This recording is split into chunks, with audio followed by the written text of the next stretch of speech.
අපි මානසික වචනයට අපි අර්ථවත් කරනවා. සිස්ටර් සුදර්ශනි පුලන්ද වැඩ පරිවර්තනය කරන්න. දිශෝ මයික්‍රොෆෝන්.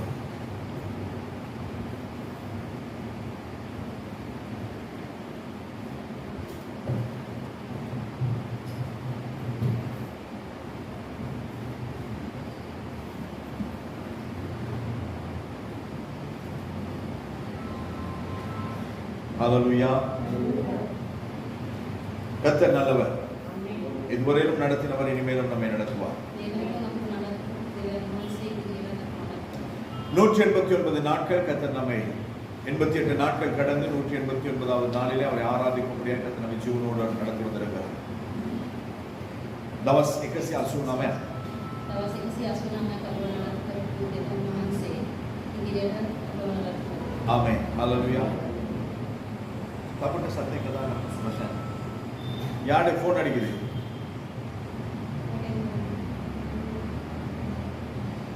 இந்த மாதத்தின் வாக்குத்தத்தம் මේ මාසේ වචනය உபாகமத்தின் புத்தகம் 30வது அதிகாரம் 9வது வசனம். උපත්ති පොතේ තිහේ උපත්ති නෙමෙයි. ඩියුට්‍රොනොමි. ද්විතීය කතාවේ 30 වෙනි පරිච්ඡේදයේ 9 වෙනි පදය 9வது வசனம். அப்பொழுது உனக்கு நன்மை உண்டாகும்படி உன் தேவனாகிய கர்த்தர் உன் கைகள் செய்யும் எல்லா வேலைகளிலும் உன் கற்பத்தின் கனியிலும் உன் மிருக ஜீவனின் பலனிலும் உன் நிலத்தின் கனியிலும் உனக்கு பரிபூர்ணம் உண்டாக செய்வார் என்பதுதான் இந்த மாதத்தின் வாக்குத்தத்தம். මේක තමයි දෙවියන් වහන්සේගේ වචන මේ මාසෙක ද්විතීය කතාවේ 30 වෙනි පරිච්ඡේදයේ 30 වෙනි මේ පරිච්ඡේදයේ 9 වෙනි පදය. எனவே இந்த வசனத்தின்படி கர்த்தர் நம்மை ஆசீர்வதிப்பாராக. මේ වචනය අනුව දෙවියන් වහන්සේ අපව ආශිර්වාද කරනසෙ. ஹல்லேலூயா. හalleluya. எத்தனை பேர் நம்புறீங்க கர்த்தர் இந்த வசனத்தின்படி நம்மை ஆசீர்வதிப்பார்? ඊදෙනෙ විශ්වාස කරනවා දෙවියන් වහන්සේ මේ වචනය අනුව අපව ආශිර්වාද කරනවා. நான் நம்புகிறேன் கர்த்தர் நம்மை ஆசீர்வதிப்பார். මම විශ්වාස කරනවා අපව ආශිර්වාද කරනවා. ஏன் என்று சொன்னால் அதற்கு அநேக காரணங்கள் உண்டு. ඒ කිව්වොත් ඒකට ගොඩාක් තියෙනවා ஹேது ගොඩාක් තියෙනවා. ஆனால் அந்த காரியங்கள் ஒவ்வொன்றாய் நாங்கள் வருகிற நாட்களிலே நான் உங்களுக்கு சொல்லுவேன். හැබැයි ඒක එන දවස්වලදී එක එක පාස්ටර් මුරුම කියයි. ඇයි කියලා කියනවා. அப்பொழுது உங்களுக்கு தெரியும் ஏன் கர்த்தர் ஆசீர்வதிக்கிறார், எதனால் கர்த்தர் நம்மை ஆசீர்வதிக்கிறார் என்று சொல்லி. එතකොට ඔයගලන්ට තේරෙයි ඇයි දෙවියන් වහන්සේ ආශිර්වාද කරන්නේ මොන වෙලාවෙද ආශිර්වාද. ஆனால் தேவனுடைய பிள்ளைகளாகிய நானும் நாங்களும் ஆசீர்வாதமாய் இருக்க வேண்டும் என்கிறது தான் தேவனுடைய விருப்பம். දෙවියන් වහන්සේගේ දරුවන් හැටියට උන්වහන්සේගේ ආශිර්වාදයක් තියෙන ඕනේ කියලා තමයි දෙවියන් වහන්සේ කියන්නේ. யாராவது அம்மா அப்பா எங்க பிள்ளை ஆசீர்வாதமா இருக்க தேவையில்ல என்று சொல்லி யாராவது நினைப்போமா? කවුරු හරි අම්මා කෙනෙක් දෙමව්පියන් තමුන්ගේ ළමයාට ආශිර්වාදය ඕනේ නැහැ කියලා හිතනවද? யாராவது நினைக்கிறீங்களா? කවුරු හරි එහෙම හිතන කෙනෙක් ඉන්නවද? எப்படியாவது போடும். කොහොම හරි කියන්නේ ආශිර්වාද ඕනේ කොහොමද? அது இருக்கிறது ஒண்ணுதான், இல்லாதது ஒண்ணுதான். හිටියත් එකයි නැත්නම් එකයි කියලා அப்படி யாராவது நினைப்போமா? அது எவ்வளவு மோசமான பிள்ளையானாலும் කොච්චර නරක ළමෙක් වුණා அந்த பிள்ளை நன்றாய் இருக்க வேண்டும் என்று நினைக்கிறவர்கள் தான் பெற்றோர்கள். ඒ ළමයා හොඳින් ඉන්න ඕනේ කියලා තමයි හැම දෙමව්පියෙක්ම හිතන්නේ. அதையும் தாண்டி ඒකටත් පිටි நம்முடைய தேவன், අපේ දෙවියන් වහන්සේ அதையும் தாண்டி நினைக்கிறவர் நம்முடைய தேவன். ඊටත් පිටි හිතන දෙවියන් වහන්සේ කියලා අපි කියනවා. ஏனென்று சொன்னால் அவரை போல் நம்மை நேசிக்கிறது ஒருவரும் இல்லை. දෙවියන් වහන්සේ වගේ අපට ආදරය කරන කවුරුත් නැහැ. அவர் நம்மை நேசித்தது நிமித்தமாய் தான் ඒ දෙවියන් වහන්සේ අපිට ආදරය කරපු ඒ නිමිත්ත தன்னுடைய ஒரே பெயரான குமாரனா இயேசு கிறிஸ்து எனக்காய் எங்களுக்காய் கொடுத்தார். එයාගේ එකම පුත්‍රයා වූ යේසුස් ක්‍රිස්තුස් වහන්සේ අප වෙනුවෙන් வேதம் சொல்லுகிறது මේ වාක්‍යය කියනවා. அவர் ஒரே பெயரான குமாரனையே நமக்கு கொடுத்தார். දෙවියන් වහන්සේගේ එකම පුත්‍රයාව අපිට දුන්නා. அவரோடு கூட சேர்ந்து மற்ற காரியங்களை நமக்கு கொடுக்காமல் இருக்கிறது எப்படி? දෙවියන් වහන්සේ සමග அனித்தேவனும் துமாசனும் අපිට දෙන එක අපිට දෙන එක තමයි උන්වහන්සේගේ කියන්නේ. ஆண்டவர் நிச்சயமாய் தருவார். දෙවියන් වහන්සේ අනිවාර්යයෙන්ම දෙනවා. ஆனால் இயேசு கிறிஸ்துவை கர்த்தர் நமக்கு கொடுத்ததுக்கு ஒரு நோக்கம் உண்டு.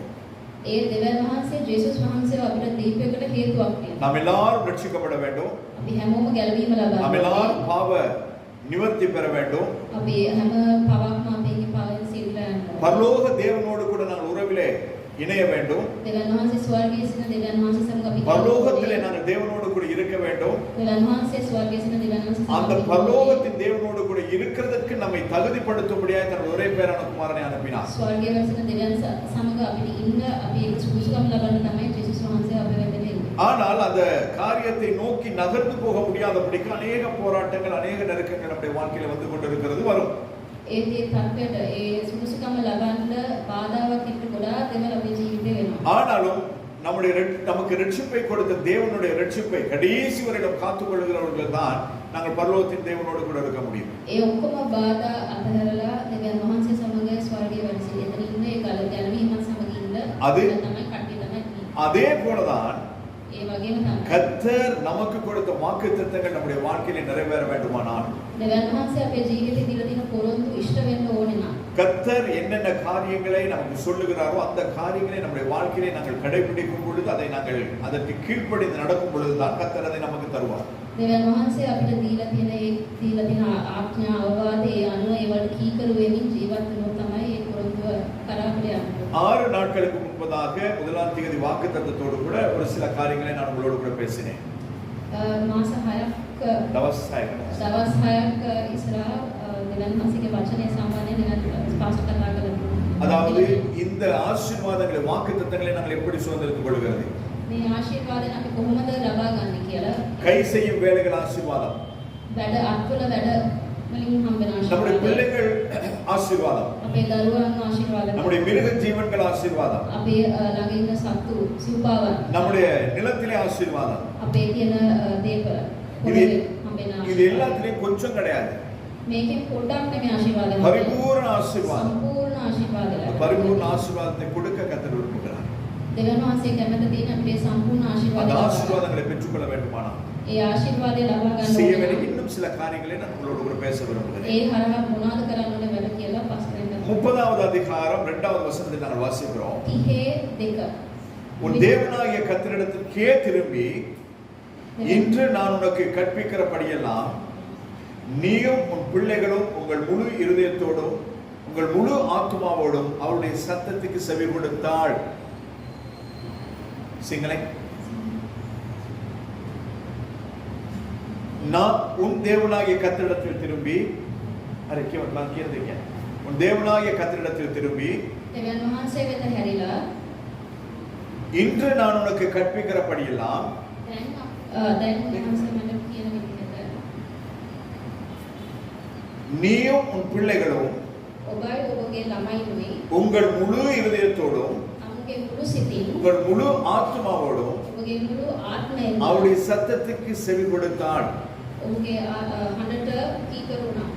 ஆண்டவர் சொல்லுகிறார், දෙවියන් වහන්සේ நீ කියනවා மாத்திரம் கிடையாது, ඔබ පමණක් නෙවෙයි. நீயும் ඔයා உன்னுடைய பிள்ளைகளும். ඔයාගේ ළමයි நீயும் உன் பிள்ளைகளும் சேர்ந்தா பத்தாது, ඔයායි වගේ ළමයි එක්ුණා විතරක් නෙවෙයි. முழு இருதயத்தோடு මුළු හදවතින්ම එකතු මුළු ආත්මාවෝடு මුළු ආත්මයෙන්ම දෙවියන් වහන්සේ நாங்கள் அவருக்கு செவி கொடுக்க வேண்டும். අපි යාට කීකරු වෙනවා දෙවියන්. கொஞ்சம் கேட்டுட்டு போனா பத்தாது. පොඩ්ඩක් අහලා හිටියම ஆனா நாங்க நிறைய நேரங்கள் அப்படிதான், අපි සමග ගොඩාක් වෙලාවට අපි එහෙම கொஞ்சம் கேட்போம் கொஞ்சத்தை விட்டுருவோம். පොඩ්ඩක් අහලා ඊට පස්සේ ஏன் අදාළ சொன்ன 2 காது இருக்கனால அதான் பிரச்சனை. කන් දෙකක් තියෙන සෙට් கொஞ்சத்தை கேட்டு கொஞ்சத்தை விட்டுறது. පොඩ්ඩක් අහලා පොඩ්ඩක් අතේ அப்படி இல்லைன்னு சொன்னா ஒன்னத்தையும் கேட்கறது கிடையாது. එහෙම කිව්වොත් එහෙම අහන්නෙම නැදයක් තියෙනවා. நேரா இந்த பக்கம் வந்து இப்படியே போயிருந்தும் இருக்குது. එක කණෙන් ඇවිල්ලා අනිත් කණෙන් යනවා. சிலர் காதுக்கே வராததும் இருக்குது.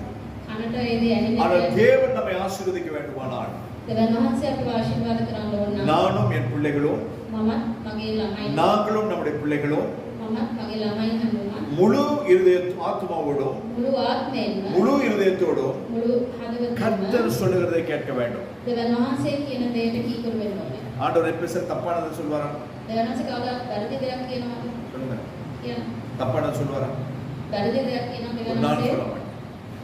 ஆனா நாம சொல்றோம் நம்ம பிள்ளைகளுக்கு, ඒත් අපි ළමයින්ට කියන என்னது, සමහරවිට நீ அவங்களோட பேசாத, අරයන් දෙක நீ அவங்க வீட்டுக்கு போகாத, සමහරට ගෙවලට යන්න එපා කියලා කියනවා. உதவி செய்யாத, උදව් කරන්න එපා ඒගොල්ලන්ට කියලා කියනවා. அவன் கேட்டா சொல்லாத, එයා ඇහුවොත් කියන්න එපා කියලා කියනවා. நீ கேட்டா இப்படி சொல்லி ඇහුවොත් මේ විදිහට කියන්න பொய்யும் කියලා சொல்லி කියනවා. கொடு. බොරුවක් කියන්න කියලා කියනවා. ஆனால் கர்த்தர் அப்படி கிடையாது.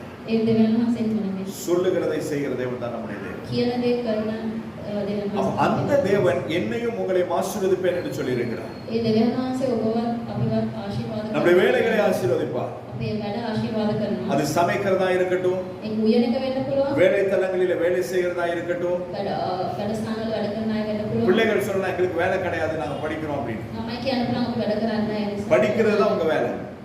ඉගෙන ගන්න එකත් ඕගොල්ලන්ගේ වැඩක්. அந்த படிப்பா இருக்கட்டும். ඒ ඉගෙනීම වෙන්න පුළුවන්. நாங்க சொல்ல எங்களுக்கு வேலை இல்லை நாங்க ஊழியம் செய்றோம். අපි පාස්ටර් කියන්න පුළුවන් අපිට වැඩක් නැහැ අපි සේවය කරන්න කියලා. ஊழியம் தான் நம்ம வேலை. ඒකත් අපි ඒක තමයි රාජකාරිය. அப்ப நாம் செய்கிற ஊழியமா இருக்கட்டும், வேலையா இருக்கட்டும், படிப்பா இருக்கட்டும், சமையலா இருக்கட்டும், எதுவா இருக்கட்டும். අපි කරන සේවය වෙන්න පුළුවන්, ඉගෙනීම වෙන්න පුළුවන්, උයන එක වෙන්න පුළුවන්, වැඩසටහන වල වැඩ කරන එක වෙන්න පුළුවන්. அதை கர்த்தர் ஆசீர்வதிப்பார். ඒ හැමදේම දෙවියන් වහන්සේ ஹalleluya. ආශිර්වාද. அம்மாமார் சமைப்பாங்க. අම්මලා කියනවා. சில தாய்மார் பார்த்திருக்காங்க ஏனோ தானோன்னு சமைக்கிறது. ஓனாவுடைய பாட்டு வேணும் සමහරවිට ඕනකට බලන්න. இல்லையா? அந்த சாப்பாடை பற்றி நம்ம அதை குறித்து பேச வேண்டிய அவசியம் கிடையாது. ಈಗ අපි කතා කරන්න අවශ්‍ය නැහැ. ඒ ඔයා කියන්න ඕන. කතා කරන්න අවශ්‍ය නැති වුණාට ඔයා කියන්න ඕන. ஆனால் ඒ நம்ம அம்மாமார் எல்லாமே நல்லா சமைக்கிறோம். අපේ අම්මලා ඔක්කොම හොඳට සිටිනවා. ஹalleluya. சொல்லலாமே. ஆமென் அப்படி சொல்லலாம் இல்லையா? எல்லாமே நல்லா சமைக்கிறோம். அதுல விசேஷம் என்னுடைய மனைவி நல்லாவே சமைப்பான். ඉතින් සිස්ටර් විද්‍යාව හොඳට කියනවා. அந்த சமையல்னாலே தான் இப்படி நான் இருக்கிறேன். ඒ නිසා තමයි පාස්ටර් சிரிக்கிறான், நக்கலை சிரிக்கிறான். இல்ல அது அவருடைய கையின் பிரயாசம். ඒකේ එයාගේ අතේ තියෙන දක්ෂතාවය. எதை செய்தாலும் அவர்கள் நேர்த்தியாய் செய்வார். මොනා කරත් ඒක නිහතමානීව அதாவது இருதயத்திலிருந்து செய்வாங்க. මුළු හදවතින්ම කරනවා. ஏதோ கடமைக்காக அல்ல. නිකන් ඕනවට එපා වුණා. இல்ல, அதனால் கர்த்தர் அதை ஆசீர்வதிக்கிறார். ඒ නිසා දෙවියන් වහන්සේ ආශිර්වාද. நாம கூட எந்த ஒரு ஊழியத்தை செய்தாலும் අපි මොන සේවය කරා அதை உண்மையாய் செய்கிறோம். ඒක නිහතමානීව කරනවා. அதனால் கர்த்தர் நம்மை ஆசீர்வதிக்கிறார். ඒ නිසා තමයි දෙවියන් වහන්සේ ආශිර්වාද. நம்முடைய சபையில இருக்கிறவங்க எவ்வளவு பேர்? සභාවේ කී දෙනෙක් නම් මේ 100 பேர் கூட கிடையாது. 100ක්වත් නැහැ. ஆனால் இதை கொண்டும் கர்த்தர் இவ்வளவு காரியங்களை செய்கிறார். ඒ මේ ටිකත් එක්කම දෙවියන් ගොඩාක් දේවල් කරලා තියෙනවා. நாம் எதிர்ப்பு அநேக பெரிய பெரிய திருச்சபைகளிலே செய்ய முடியாத காரியங்களை கர்த்தர் இந்த சிறு கூட்டத்தை வந்து செய்து வருகிறார். ගොඩාක් සභාවන් වල ගොඩාක් කටින සභාවන් වල කරන්න බැරි ඒවා காரணம் என்ன? කාරණේ නම් இந்த ஊழியத்தை நாங்கள் முழு இருதயத்தோடு கூட நாங்கள் செய்கிறோம். මේ සේවය මුළු හදවතින් කරනවා. அதனால் கர்த்தர் ஆசீர்வதி. ඒ නිසා තමයි දෙවියන් වහන්සේ ආශිර්වාද. நம்முடைய பிள்ளைகள் எல்லாம் அப்படிதான். අපේ ළමයිනුත් එහෙම. சனிக்கிழமையில எல்லாம் ஊழியத்துக்கு வந்துடுவாங்க. සෙනසුරාදාට සේවයට එනවා. அதனால அவர் பிரிட்டிஷ் கவுன்சிலுக்கு போனாலும் கூட எல்லாம் ஏ வாங்கிட்டு வரா. அவரு இங்கேயோ இருந்தவர் இப்ப அவர் எப்படியோ போயிட்டு இருக்கிறார். බ්‍රිටිෂ් කවුන්සිල් එකට ගිහිල්ලා මුළු පාසලක් තියෙනවා නදීෂා ඒ වගේම හොඳ ඉගෙනගෙන පාසලක් තියෙනවා. நம்ம பிள்ளைகள் எல்லாருமே அப்படிதான். ඒ වගේ තමයි හැමදාම. என் மகன் ஸ்கூல்ல 200 நாள் ஸ்கூல்னா 100 நாள் ஸ்கூல் போக மாட்டார். ජෝ ඇවිල්ලා ඉස්කෝලේට වැඩිපුරම යන්නේ නැහැ. ஆனாலும் டீச்சர் சொல்லியிருக்காங்க நீ ஸ்கூல் போறதுனால உனக்கு மூளை இருக்கு அப்படின்னு. ඒ නිසා ටීචර් කියලා තියෙනවා එන්නත් එයාගේ හොඳට මොලේ තියෙනවා. හොඳට ඉගෙන ගන්න. ஏனென்றால் நம்முடைய பிள்ளைகள் கர்த்தரால் போதிக்கப்பட்டிருப்பார். ඒ කිව්වොත් දෙවියන් වහන්සේ අපි දෙවියන් වහන්සේ තමයි ළමයි බලන්නේ. நம்முடைய கிருவுக்கு கூட ஸ்கூல்ல டாக்டர் வந்து சொல்லியிருக்காரு. කිරුට ડોක්ටර් කෙනෙක් ඇවිල්ලා කියලා තියෙනවා මේ ඉස්කෝලේ. ஹைட்டுக்கு ஏத்த வெயிட் இருக்காரா? හයිට් එකට උසට සමාන බර තියෙනවා. அவர் எல்லாமே கரெக்டா இருக்காரா? ඔක්කොම විදියෙන් හොඳයි කියලා ડોක්ටර් ඇවිල්ලා කියලා තියෙනවා. அப்ப இதெல்லாம் கர்த்தர் நம்முடைய பிள்ளைகளுக்கு கொடுக்கிற ஆசீர்வாதம். ඒක තමයි දෙවියන් වහන්සේ දෙන ආශිර්වාද ළමයින්ට. அப்ப இவ்வளவு கர்த்தர் நம்முடைய பிள்ளைகளை ஆசீர்வதித்திருக்கிறார். මෙච්චරක් දෙවියන් වහන්සේ ළමයින්ට. அப்ப நம்மிடத்தில் மிருக ஜீவன்கள் இருந்தால் அந்த மிருக ஜீவன்களையும் கர்த்தர் ஆசீர்வதிப்பார். අපි ළඟ සිව්පාවෙන් වුණා මොනවද ඒගොල්ලෝ நம்முடைய நிலம் இருக்குமானால் அதில் எதை வைத்தாலும் கர்த்தர் அதிலே ஆசீர்வாதத்தை கொடுப்பார். වගන්න පොළොව තිබ්බත් දෙවියන් අපි මොනවා කරා දෙවියන් වහන්සේ ඒකත් ආශිර්වාද. நாங்க போயிருக்கிற வீட்டுல தென்னை மரம் இருந்தது, ஒரு தமிழ் மரம் இருக்குது, ஒரு சீத்த மரம் இருந்தது. පාසලේ ගෙදර කෙසෙල් ගහක් තියෙනවා. அனோதா காக்குய் தமிழ் காக்கு. ඇවිලි ගහක් තියෙනවා. அது போன நாள் அது அவங்க வச்ச நாள்ல இருந்து அது காய்க்கலையா. ඒක තිබ්බ දවසේ නම් පාසලේ යන්න කලින් ஆனா நாங்க போன பிறகு அனோதாவும் குடிக்கிட்டோம் தமிழையும் குடிக்கிட்டோம். පාසලේ ගිහලා වෙන ඉන්න நாங்க குடுக்கல, பக்கத்து வீட்டுல ஒரு அனோதாவும் குடிக்கிட்டாங்க, வீட்டுக்காரங்க வந்து தமிழையும் குடிக்கிட்டாங்க. පාසල ගහින් අහලගත්තේ නැහැ. அதாவது கர்த்தர் இந்த வாக்குத்தத்தங்களை சொல்லுவதற்கு முன்பதாகவே கர்த்தர் நம்மை ஆசீர்வதித்து தான் இருக்கிறார். දෙවියන් වහන්සේ මේ වාක්‍ය දෙන්න කලින් මෙන්න ආශිර්වාද කරනවා. ஆனால் இந்த வாக்குத்தத்தங்களை ஏன் கர்த்தர் தருகிறார்? குறிப்பிட்ட அந்த மாதத்திலே கர்த்தர் அதன் ஆசீர்வாதங்களை அனுபவிக்கும்படியாக. ඇයි දෙවියන් වහන්සේ මේ වචනය දෙන්නේ මේ මාසේ? ඒකට කීකරු වෙලා ඒකට ඒ ආශිර්වාදය ලබා ගන්න. இது தேவநாம மகிமைக்காய் சொல்கிறேன். මේක දෙවියන් වහන්සේගේ මහිමය සඳහා කියන්නේ. காலையில ஒரு கால் வந்துச்சு. උදේ කෝල් එකක් ආවා. நீங்க கொழும்பான்னு கேட்டாங்க. நீங்க கொழும்பான்னு கேட்டாங்க, நான் கொழும்பான்னு கேட்டேன். මම කොළඹද කියලා වුණා. මම කිව්වා මම කොළඹ නෙමෙයි, මම පිටර. ඔයාගේ වයිෆ් කොළඹද? மனைவி கொழும்புலையா அப்படின்னு கேட்டா அவங்க கொழும்புல தான் அப்படின்னு. அப்ப கேட்டா உங்களுக்கு நிலம் இருக்குதா அப்படின்னு. அது நிலம் ஒண்ணுமே கிடையாது. இடமா ஒண்ணும் இல்லைன்னு சொன்னேன். அப்ப சொன்னாரு, அப்ப அவங்க சொன்னதான ஒரு காரியம், நிலம் ஒண்ணு பாருங்க. ஒரு இடமா பலன். அப்போ ஒரு இடத்தை பார்க்கும்படியாக சொன்னார்கள். வீடு கட்டல, ஏதாவது ஊழியத்துக்கு செய்வாங்கன்னு நினைக்கிறேன். ஆனால் இன்று வரையும் யாராகிலும் தருவேன் செய்வேன் என்று சொன்னால் அவங்க செய்து முடிக்க வரையும் நான் நம்புறது கிடையாது. ஏனென்றால் வேதம் தெளிவாய் சொல்லுகிறது, நாசியிலே சுவாசம் உள்ள மனுஷனை நம்ப கூடாதுன்னு சொல்லி. அவங்களே வாங்கி வீடு எழுதி கையில கொடுத்தாலே நான் நம்ப போறது கிடையாது.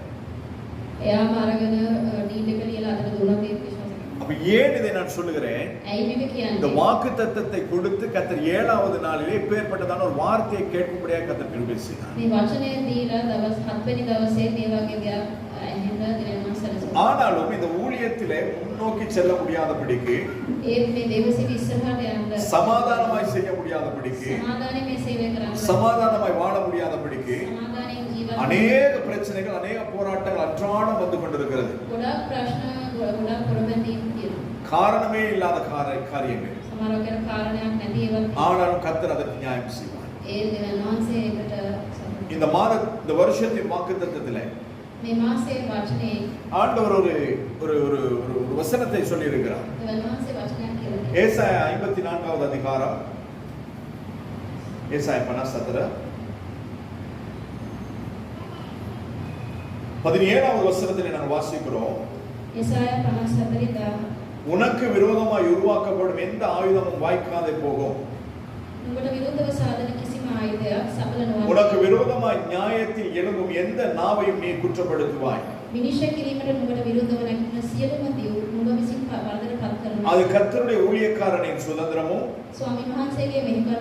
என்னால் உண்டான அவருடைய நீதியுமாய் இருக்கிறது என்று கர்த்தர் சொல்லுகிறார். அப்ப எத்தனை பேர் எத்தனை விதமான குற்றங்களை, காரியங்களை சொன்னாலும் செய்தாலும் எது உண்மை எது சரி என்பதை கர்த்தர் முடிவிலே விளங்க பண்ணுவார். ஹல்லேலூயா. ஏன்னா இந்த வருஷம் முடிகிறதுக்கு இந்த மாதம் போக 5 மாதங்கள் உண்டு. மே மாசி வர மே අවුරුද්දේ වර වෙන්න. මාස 5ක් තියෙනවා. அப்ப இன்னைக்கு தான் 7வது மாதத்தின் 7ஆம் தேதி. இன்னைக்கு உங்களை குற்றப்படுத்தலாம். இன்னைக்கு என்னை குற்றப்படுத்தலாம். இன்னைக்கு நம்முடைய மேல புகார் சொல்லலாம். இன்னைக்கு என் மேல புகார் சொல்லலாம். ஆனால் இன்னும் 5 மாதங்கள் உண்டு. இன்னும் 176 நாட்கள் உண்டு இன்று போக. தவ දවස් 176ක් තියෙනවා අද ඇරෙන්න. அப்ப இந்த 176 நாட்களில் ஒரு நாள் போதும் ஆண்டவருக்கு நம்மை நிரூபிக்கிறது. ஹல்லேலூயா. அந்த 54வது அதிகாரத்தை கர்த்தர் இந்த வருஷத்துல நமக்கு கொடுத்திருக்கிறார். அதிலும் 2வது வசனத்தை நமக்கு வாக்குத்தத்தமாய் கொடுத்திருக்கிறார். දෙවනි මේක අපිට දේව වචනයකට දීලා තියෙනවා. පොරොන්දුවේ වචනයකට දීලා තියෙනවා. அப்ப கர்த்தர் அதை நிறைவேற்றுவார். அப்ப இந்த ஒரு மாதத்தின் அந்த வாக்குத்தத்தத்தை நம்முடைய வாழ்க்கையிலே குடும்பத்திலே சுதந்திரத்துக் கொள்ள வேண்டுமானால் මේ මාසෙ දීලා තියෙන දේව පොරොන්දුවේ වචනය අපේ ජීවිතේ අපි පවුලේ நீங்க மாத்திரம் கிடையாது. உங்களுடைய பிள்ளைகளோடு கூட சேர்ந்து தேவனை தேட வேண்டும். அது முதலாவது காரியம். அடுத்ததாக அதே 30வது அதிகாரத்திலே, உபாகமம் 30வது அதிகாரத்திலே 3, 4, 5வது வசனங்களிலே 3, 4, 5 பதவான் வல சேதியான் வல ஆண்டவர் சொல்லுகிறார், உன் தேவனாகிய கர்த்தர் உன் சிறையிருப்பை திருப்பி என்ன செய்வாரா? உங்கள் சிறையிருப்பை திருப்பி. நம்முடைய வாழ்க்கை எல்லாருடைய வாழ்க்கையிலும் ஒரு சிறையிருப்பு உண்டு. අපේ ජීවිතේ ගොඩක් මෙහෙකාරකම් තියෙනවා. වහල්කම් වල මේ சிறையிருப்பு வகல்காம். அந்த சிறையிருப்பிலிருந்து கர்த்தர் நம்மை திருப்புவார். ඒ වහල්කමින් අපිව පහ කරනවා කියලා දෙනවා සිදුවෙනවා. அந்த எந்த சிறையிருப்பா இருக்கும்? ඒ මොන වහල්කමක් அது எப்பேற்பட்டதா இருக்கட்டும், මොන වගේ වහල්කමක් அது எவ்வளவு பயங்கரமானதா இருக்கட்டும், කොච්චර භයාකාර වහල්කමක් அந்த சிறையிருப்பில இருந்து ඒ වහල්කමෙන් கர்த்தர் உங்களை திருப்புவார். දෙවියන් වහන්සේ ඔයගොල්ලන්ව මුදවනවා. ஹalleluya. தேவநாம மகிமைப்படும்படியாய் சொல்லுகிறேன். දෙවියන් වහන්සේගේ නාමය මහිමෙන් ஏழாவது நாளிலே ஏழாவது மாதத்திலே හත්වෙනි මාසයේ හත්වෙනි දවසේ கர்த்தர் என்னுடைய வாழ்க்கையில் ஒரு பெரிய சிறையிருப்பில் இருந்து ஏற்கனவே திருப்பினார். அதை இந்த நாளில் உறுதிப்படுத்தினார். දෙවියන් වහන්සේ මගේ ජීවිතේ ගොඩාක් ආශිර්වාද ජීවිතේ ගොඩාක් ආශිර්වාද කළා දෙනවා. ஹalleluya. என்னுடைய வாழ்க்கையில கர்த்தர் செய்திருக்கிறார் சொல்லுகிறார். දෙවියන් වහන්සේ ආශිර්වාද ජීවිතේ කරන් පුරන ஏன்னா நம்ம எல்லாருமே அவருடைய பிள்ளைகளாக இருக்கோம். අපි හැමෝම දෙවියන් වහන්සේගේ அது எந்த சிறையிருப்பா இருக்கட்டும். ඒ මොන තත්ත්වයක சிலர் குடிப்பழக்கமா இருக்கலாம், සමහරක් අය නිමත්කම් වෙන්න පුළුවන්. சிலருக்கு போன்ல தேவையில்லாத காரியங்கள் பார்க்கிறதா இருக்கலாம். තමන්ගේ ෆෝන් එකේ අනවශ්‍ය දේවල් බලන්න වෙන්න පුළුවන්. சிலருடைய வாழ்க்கை ஒரு தேவனுக்கு பிரியமில்லாத வாழ்க்கையா இருக்கலாம். දෙවියන් වහන්සේට ප්‍රිය නැති ජීවිතයක් වෙන්න පුළුවන්. சிலருக்கு ஏதோ ஒரு அடிமைத்தனமா இருக்கலாம். සමහරක් අය මොකරි අපරිකමක්. அது எந்த அடிமைத்தனமா இருந்தாலும் கர்த்தர் நம்மை நம்முடைய சிறையிருப்பை மாற்றுவார். ඒ මොන අපරිකමක් නම් දෙවියන් වහන්සේ අපේ දේන් අනුභවවල කමින් உண்மையாய் தேவனிடத்தில் திரும்ப முடியும். දෙවියන් වහන්සේට இரண்டாவது, உனக்கு இறங்கி නුඹට අනුකම්පා කළා. ஆண்டவர் என்ன சொல்கிறார்? දෙවියන් වහන්සේ මොකද කියන්නේ? ஆண்டவர் உனக்கு இறங்குவார். දෙවියන් වහන්සේ පොර අනුකම්පා කළා. என் பிள்ளை பாவம் මගේ ළඟම ரொம்ப நாளா கேட்டுட்டு இருக்கிறான், ගොඩාක් කල් ඉල්ලනවා. ரொம்ப நாளா கேட்டுட்டு இருக்கிறான், ගොඩාක් කල් ඉල්ලනවා. ரொம்ப நாளா விரும்புறா, குடாத்தவஸ் ஆசாவிரம் ගොඩාක් දවස්. அப்படின்னு சொல்லி ஆண்டவர் இந்த மாதத்திலே என்ன செய்வார்? உங்கள் மீது இறங்கி உங்களுடைய மன விருப்பங்களை உங்களுக்கு நிறைவேற்றி தருவார். அது கூட சத்தம் கிடையாது. உங்களுக்கு அதவதே உட்கார்ந்து ஆசாவான் மான்சுகளாண்ட இஷ்டகல்லதினாகிற மான்சுகள். அடுத்ததாக ஆண்டவர் சொல்லுகிறார், உன்னை கூட்டி. ஆண்டவர் சொல்ற துரத்தப்பட்டிருக்கும் இடத்திலிருந்து, அதாவது நாங்க எங்கேயோ இருந்து துரத்தப்பட்டிருக்கிறோம், அந்த இடத்திலிருந்து கர்த்தர் என்ன செய்கிறார்? நம்மை கூட்டி சேர்ப்பேன் என்று கர்த்தர் சொல்கிறார். ஆண்டவர் நம்மை கூட்டி சேர்க்க போகிறார். சிதறி இருக்கலாம், சிலர் வந்து மனதளவிலே சிதறி இருப்பார்கள். மனைவி ஒரு பக்கம், கணவன் ஒரு பக்கம், பிள்ளைகள் ஒரு பக்கம், பெற்றோர்கள் ஒரு பக்கம். ஆனால் இப்பேற்பட்ட சிதறி இருக்கிறதான நம்மை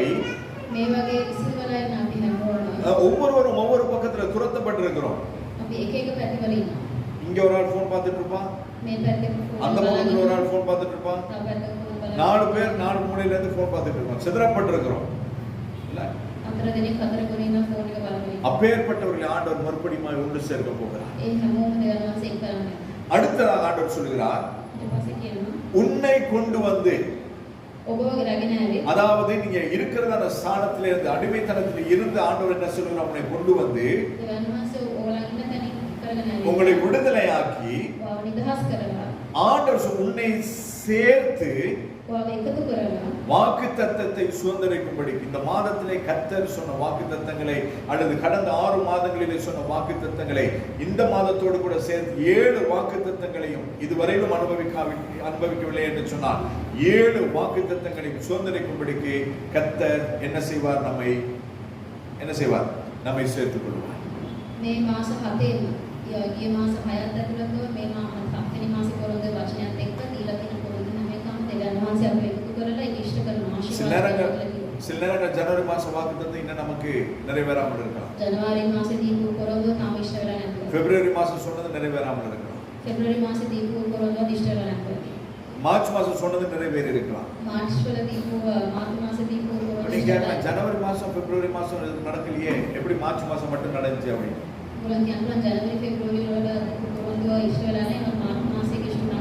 ஜனவரி பிப்ரவரி நாங்க கெட்ட பிள்ளைகளா இருந்தோம், மார்ச் மாசம் நல்ல பிள்ளைகளா இருந்தோம், ஆனா ஆண்டவர் கொடுத்தார். ජනවරි පෙබරවාරි අපි නරක දේ කරන්නේ නැති දේවල් මාසෙට කීකරු වෙන්නේ නැති වෙලා තියෙනවා මාර්ச் මාසෙට කීකරු වෙලා ඒ නිසා තමයි මේ මාසෙ இல்லைன்னா அந்த வாக்குத்தத்தத்தை பெற்றுக் கொள்வதற்கு லேசான ஒரு காரியத்தை செய்ய சொல்லியிருப்பார், அதனால கிடைச்சது. තමයි අපිට මාසයේ පොදුවේ වචන ලබා ගන්න පරිලේඛ කරන්න ඇති. ஆனால் ஆண்டவர் சொல்ற இந்த 7வது மாதத்திலே உங்களை கூட்டி சேர்த்து உங்களை ஆசீர்வதிப்பார்.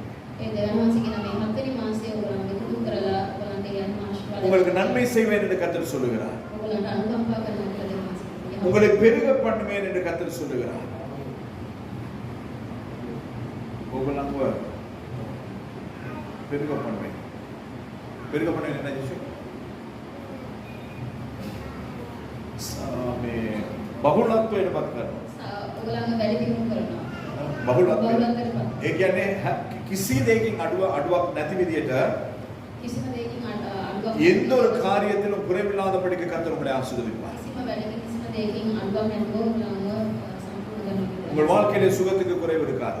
ඔයගොල්ලන්ගේ ජීවිතේ සප්පාසුකම් අඩිය. உங்களுடைய பிள்ளைகளுடைய வாழ்க்கையிலே நன்மைக்கு குறைவு இருக்காது. ඔයගොල්ලන්ගේ ළමයිගේ ජීවිතවල உங்களுடைய வாழ்க்கை வீட்டிலே பொருட்களுக்கு குறைவு இருக்காது. ඔයගොල්ලන්ගේ වල බඩු බාහිරව කිසිම අඩුවක් உங்களுடைய சமாதானத்துக்கு குறைவு இருக்காது. ඔයගොල්ලන්ගේ සමාදානයේ කිසිම අඩුවක් எல்லாவற்றிலும் ஒரு பரிபூரணத்தை கர்த்தர் தருவேன் என்று சொல்லி வாக்குப்பட்டார். හැම දෙයකින්ම සම්පූර්ණත්වයට පත් කරනවා කියලා දෙවනවාසි කියනවා. எத்தனை பேர் நம்புறீங்க? කීදෙනෙක් විශ්වාස කරනවා? விசுவாசிக்கிறவனால் எல்லாமா. විශ්වාස කරනවා නම් හැම දෙයක්ම. அப்ப இந்த காரியங்கள் எல்லாம் நாங்கள் பெற்றுக்கொள்ள வேண்டுமானால் මේ හැම දෙයක්ම ලබා ගන්න ඕන. ஆண்டவர் சொல்லிட்டார்ல, දෙවනවාසි කිව්වනේ என்னது? பெருக பண்ணுவேன், தருவேன், ஆசீர்வதிப்பேன், கூட்டி சேர்ப்பேன் எல்லாம் சொல்லிட்டார்.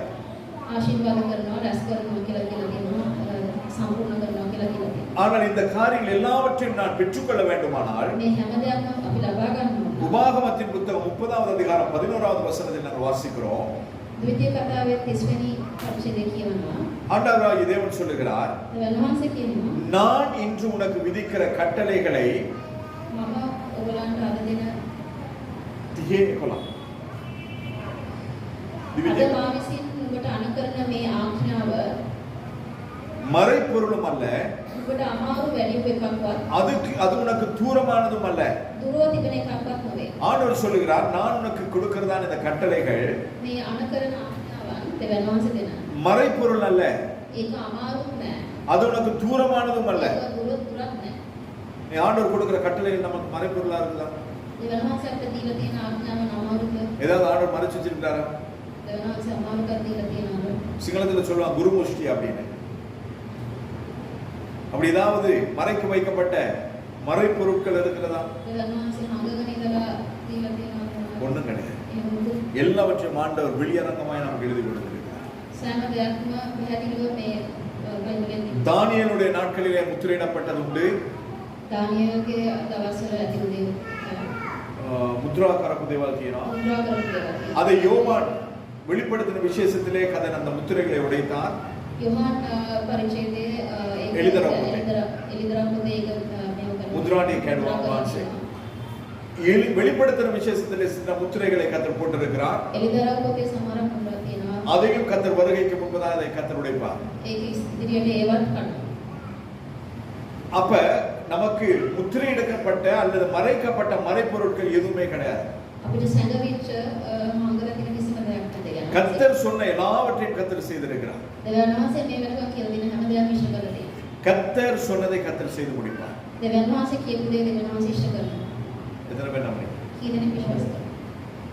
உங்களுடைய தனிப்பட்ட வாழ்க்கையில இந்த வருஷம் கொடுத்த வாக்குத்தத்தத்தை ஆண்டவர் நிறைவேற்றினாரா?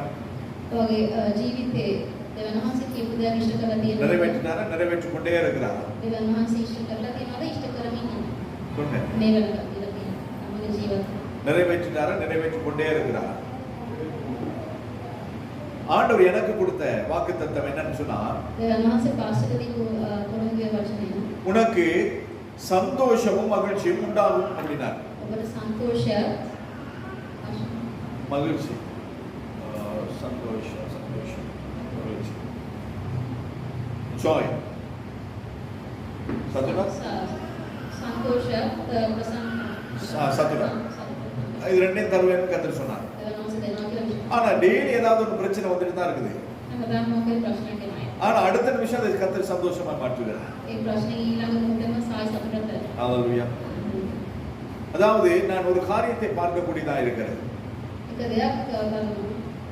கடந்த வருஷத்துல இல்லாத அநேக காரியங்களை கர்த்தர் ගිය අවුරුද්දේ වෙච්ච නැති ගොඩාක් දේවල් இந்த வருஷத்துல මේ අවුරුද්දේ நம்முடைய சபையிலும் செய்து வருகிறார், මේ සභාවේ තුලත් நம்முடைய குடும்பத்திலும் செய்து வருகிறார். පවුල තුලත් கடந்த வருஷத்துலாம் பாத்தீங்கன்னா அதுக்கு முன்பதான வருஷங்கள்லாம் பாத்தீங்கன்னா குடும்பத்துல பயங்கர போராட்டங்கள் இருந்தது.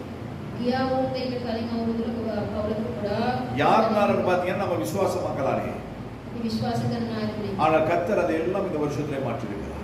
මේ අවුරුද්දේ ඔක්කොම වෙනස් කළා තියෙනවා. சூழ்நிலைகள் எல்லாவற்றையும் கர்த்தர் மாற்றிருக்கிறார். ගොඩාක් ප්‍රශ්න වෙනස් කළා තියෙනවා. கர்த்தர் வாக்குப்படினால் அந்த வாக்குத்தத்தத்தை நிறைவேற்றுகிறது கர்த்தருடைய வேலை. දෙවියන් වහන්සේ පොරොන්දු දුන්නා ඒක ඉෂ්ට කරන එක දෙවියන්. அப்ப நம்முடைய வாழ்க்கையிலும் கர்த்தர் ஒரு வாக்குத்தத்தத்தை கொடுத்திருப்பாரானால் දෙවියන් වහන්සේ අපි හැමෝගෙම ජීවත් කළ වචනයන් அந்த வாக்குத்தத்தத்தை எப்படி பெற்றுக்கொள்கிறது என்பதை மாத்திரம் நீங்க யோசித்து பாருங்கள். ඒ පොරොන්දුවේ වචන කොහොමද තමන්ගේ ජීවිතේ ලබා ගන්න කියලා හිතලා බලන්න. அதை எப்படி பெற்றுக்கொள்கிறது, அதை பெற்றுக்கொள்ளத்தக்கதாக உங்கள் வாழ்க்கையை மாற்றிக்கொள்ளுங்கள். ඒක ලබා ගැනීම නිමිත්තෙන් තමන්ගේ ජීවිතය වෙනස් කරගන්න.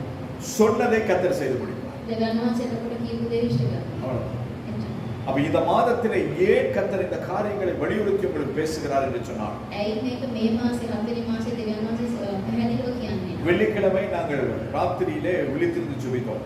සිකුරාදා අපි රෑ මෙහෙයම් පිටන රෑ එළිවෙනකම් கர்த்தர் சொன்னதான காரியம். දෙවියන් වහන්සේ කියපු වචනය. இனிமேல் சபைக்கு வருகிற ஒவ்வொருவரையும் கர்த்தர் ஆசீர்வதிப்பேன் என்று சொல்லியிருக்கிறார். මෙතනින් පටන් මේ සභාවට එන හැම කෙනෙක්ම දෙවියන් වහන්සේ ආශිර්වාද කරනවා කියලා කියනවා. அப்ப அந்த ஆசீர்வாதத்துக்கு முதலாவது நாம் தகுதியுள்ளவர்களாய் மாற வேண்டும். ඒ ආශිර්වාදයට මම ඉස්සෙල්ලා ඒකට සුදුසු அப்ப அந்த தகுதி உடையவர்களாய் நாம் நம்மை மாற்றிக்கொள்ளும் பொழுது ඒ සුදුසුකම ලබා ගන්න අපි ඒකට සුදුසුෙක් වෙන්න නම් கர்த்தர் நமக்கு அதை செய்வார். දෙවියන් වහන්සේ එතකොට අපිට ඒක. அப்ப ஆண்டவர் சொன்னதான கட்டளைகளோ கற்பனைகளோ எதுவுமே நமக்கு தூரமானது கிடையாது.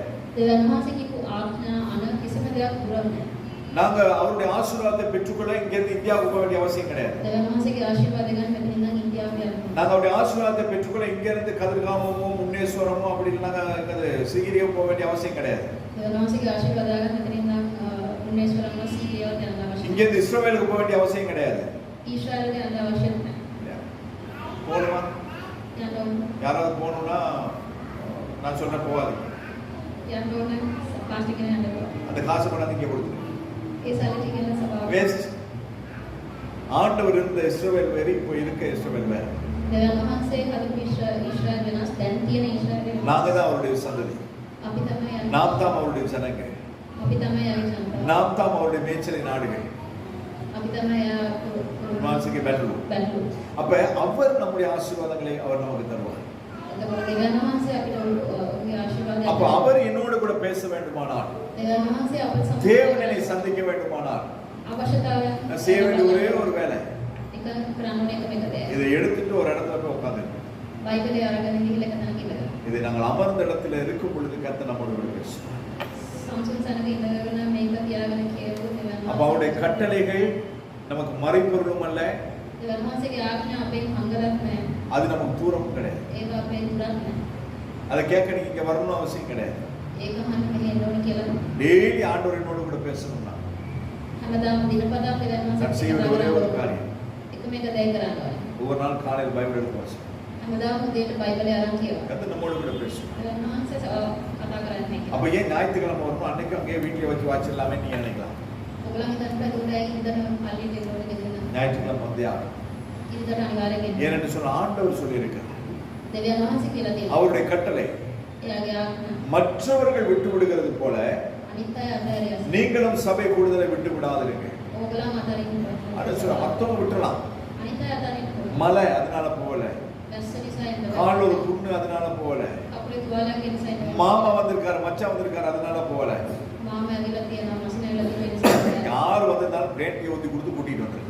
කවුරු ආවත් එකක් හදලා දීලා අරන් එන්න. ஹalleluya. அது அவருடைய கட்டளை.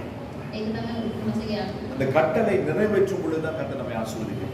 ඒක ඉෂ්ට කරන්න නම් තමයි ඒක අපේ 30வது அதிகாரத்தின் 15வது வசனத்தில் ஆண்டவர் சொல்லுகிறார், திகே பாலவா இதோ මෙන්න ஜீவனையும் මම අද ජීවනය நன்மையையும் යහපතද மரணத்தையும் මරණය தீமையையும் විපතද இன்று අද உனக்கு முன்னே வைத்தேன். ඔබ ඉදිරියේ තැබෙමි. ஆண்டவர் சொல்றார், உனக்கு முன்னே வச்சிருக்கேன், ඔයාගේ ඉස්සරහ තියලා තියෙනවා කියලා. வைத்தேன். ஆண்டவர் வந்து அந்த என்னது நிகழ்காலத்துல பேசுறார். இதான் வச்சிருக்கு உங்க தீலத்தின் දෙවනාසි ඕගොල්ලන් ඉස්සරහ තියලා තියෙනවා. என்னத்தை வச்சிருக்கிறாரா? තියලා තියෙනවා. ஜீவனை வைத்திருக்கிறார், ජීවනය තියලා තියෙනවා. நன்மையை வைத்திருக்கிறார், යහපත තියලා තියෙනවා. மரணத்தை வைத்திருக்கிறார், තියලා තියෙනවා. தீமையை வைத்திருக்கிறார். විපතක් තියලා තියෙනවා. இந்த 4 காரியங்களை கர்த்தர் நமக்கு முன்பதாய் வைத்திருக்கிறார். මේ හතර අපේ ඉස්සරහ තියලා තියෙනවා. அந்த 4 காரியங்களை கர்த்தர் நமக்கு முன்பதாய் வைத்திருக்கும் பொழுது දෙවනාසි අපි ඉස්සරහ මේක තියලා තියෙනකොට நாங்கள் தான் முடிவு பண்ணணும், අපි තමයි තීරණය நான் කරන්නේ. ஜீவனை எடுக்கிறதா, අපි ජීවනය ගන්නවද? நன்மையை எடுக்கிறதா, යහපත ගන්නවද? மரணத்தை எடுக்கிறதா, මරණය ඕනද? தீமையை எடுக்கிறதான்னு சொல்லி. විපත්තිය ගන්නවද? அப்ப நம்முடைய தீர்மானத்துக்கு கர்த்தர் நம்மை விட்டுட்டார். දෙවනාසි අපේ තීරණයට අපව අදහලා තියෙනවා. තෝරගන්න. நாம எதை எடுக்கிறோமோ அதை நம்முடைய வாழ்க்கையில் அனுபவிக்கணும். අපි මොකද තෝරගන්නේ? ඒක දෙවනාසි අපිට. ஜீவனை எடுத்தால் ජීවනය இந்த ගත්තොත් பூமியில் நாங்கள் ஜீவித்திருப்போம், මේ පොළවේ අපි ජීවිතය වෙන්නේ. ஜீவனுக்கு ஏதுவான காரியங்களை செய்வோம், ඒකටම සම්බන්ධ දේවල් අපි කරන්නේ. ஆண்டவருடைய பரலோகத்திலே நித்திய நித்தியமாய் நாங்கள் அவரோடு கூட ஜீவியம் செய்வோம். දෙවනාසිගේ සදාතනික ජීවිතය අපි ஜீவனை எடுத்தால் ජීවනය ගත්තොත් இந்த பூமியிலே நாங்கள் ஜீவித்திருப்போம். මේ පොළවේ අපි ජීවනය තියෙනවා. பிரியமானவனே, ඒ உன் ஆத்துமா வாழ்கிறது போல ඔගේ ආත්මය ජීවත් වෙන විදිහ எல்லாவற்றிலும் வாழ்ந்து சுகமாய் இருக்கும்படியா வேண்டிக் கொள்கிறேன். දේව ලබාගෙන ආශිර්වාද ලබාගෙන ජීවත් உன்னுடைய ஆத்மா வாழ்கிறது போல. ඔගේ ආත්මය ජීවත් වෙන. அப்ப அந்த ஆத்மா ஜீவனுக்கு ஏதுவாய் வாழுமானால் ආත්මය ජීවිතය හා සමාන වෙනස් වෙන්න ඕන. நாங்கள் ஜீவனோடு கூட வாழலாம். ජීවනය සමග ජීවත්. ஹalleluya. அந்த ஜீவன் இங்கோடு கூட முடிஞ்சு போகாது. ඒ ජීවනය අදත් එක ඉන්න. அது நித்தியம் வரைக்கும் நம்மை கொண்டு போகும். සදාතනික ජීවිතය දක්වා ඒ ජීවනය තියෙනවා. அப்ப ஆண்டவர் நமக்கு முன்பதாய் வைத்திருக்கிறார். දෙවනාසි අපේ ඉදිරියේ நான் பரலோகத்துக்கு போக வேண்டுமானால் ස්වර්ගයට යන්න ඕන. தேவனுக்கு ஏற்ற பரிசுத்தம் என்னுடைய வாழ்க்கையில் இருக்க வேண்டும். දෙවනාසිගේ කැමැත්ත පරිදි උන්වහන්සේ ප්‍රසන්නස පින්නවා. அப்பதான் நாங்கள் ஜீவிக்க முடியும். එතකොට තමයි පින්නවා. ஜீவ விருட்சத்தின் கனி, ජීවන වෘක්ෂය.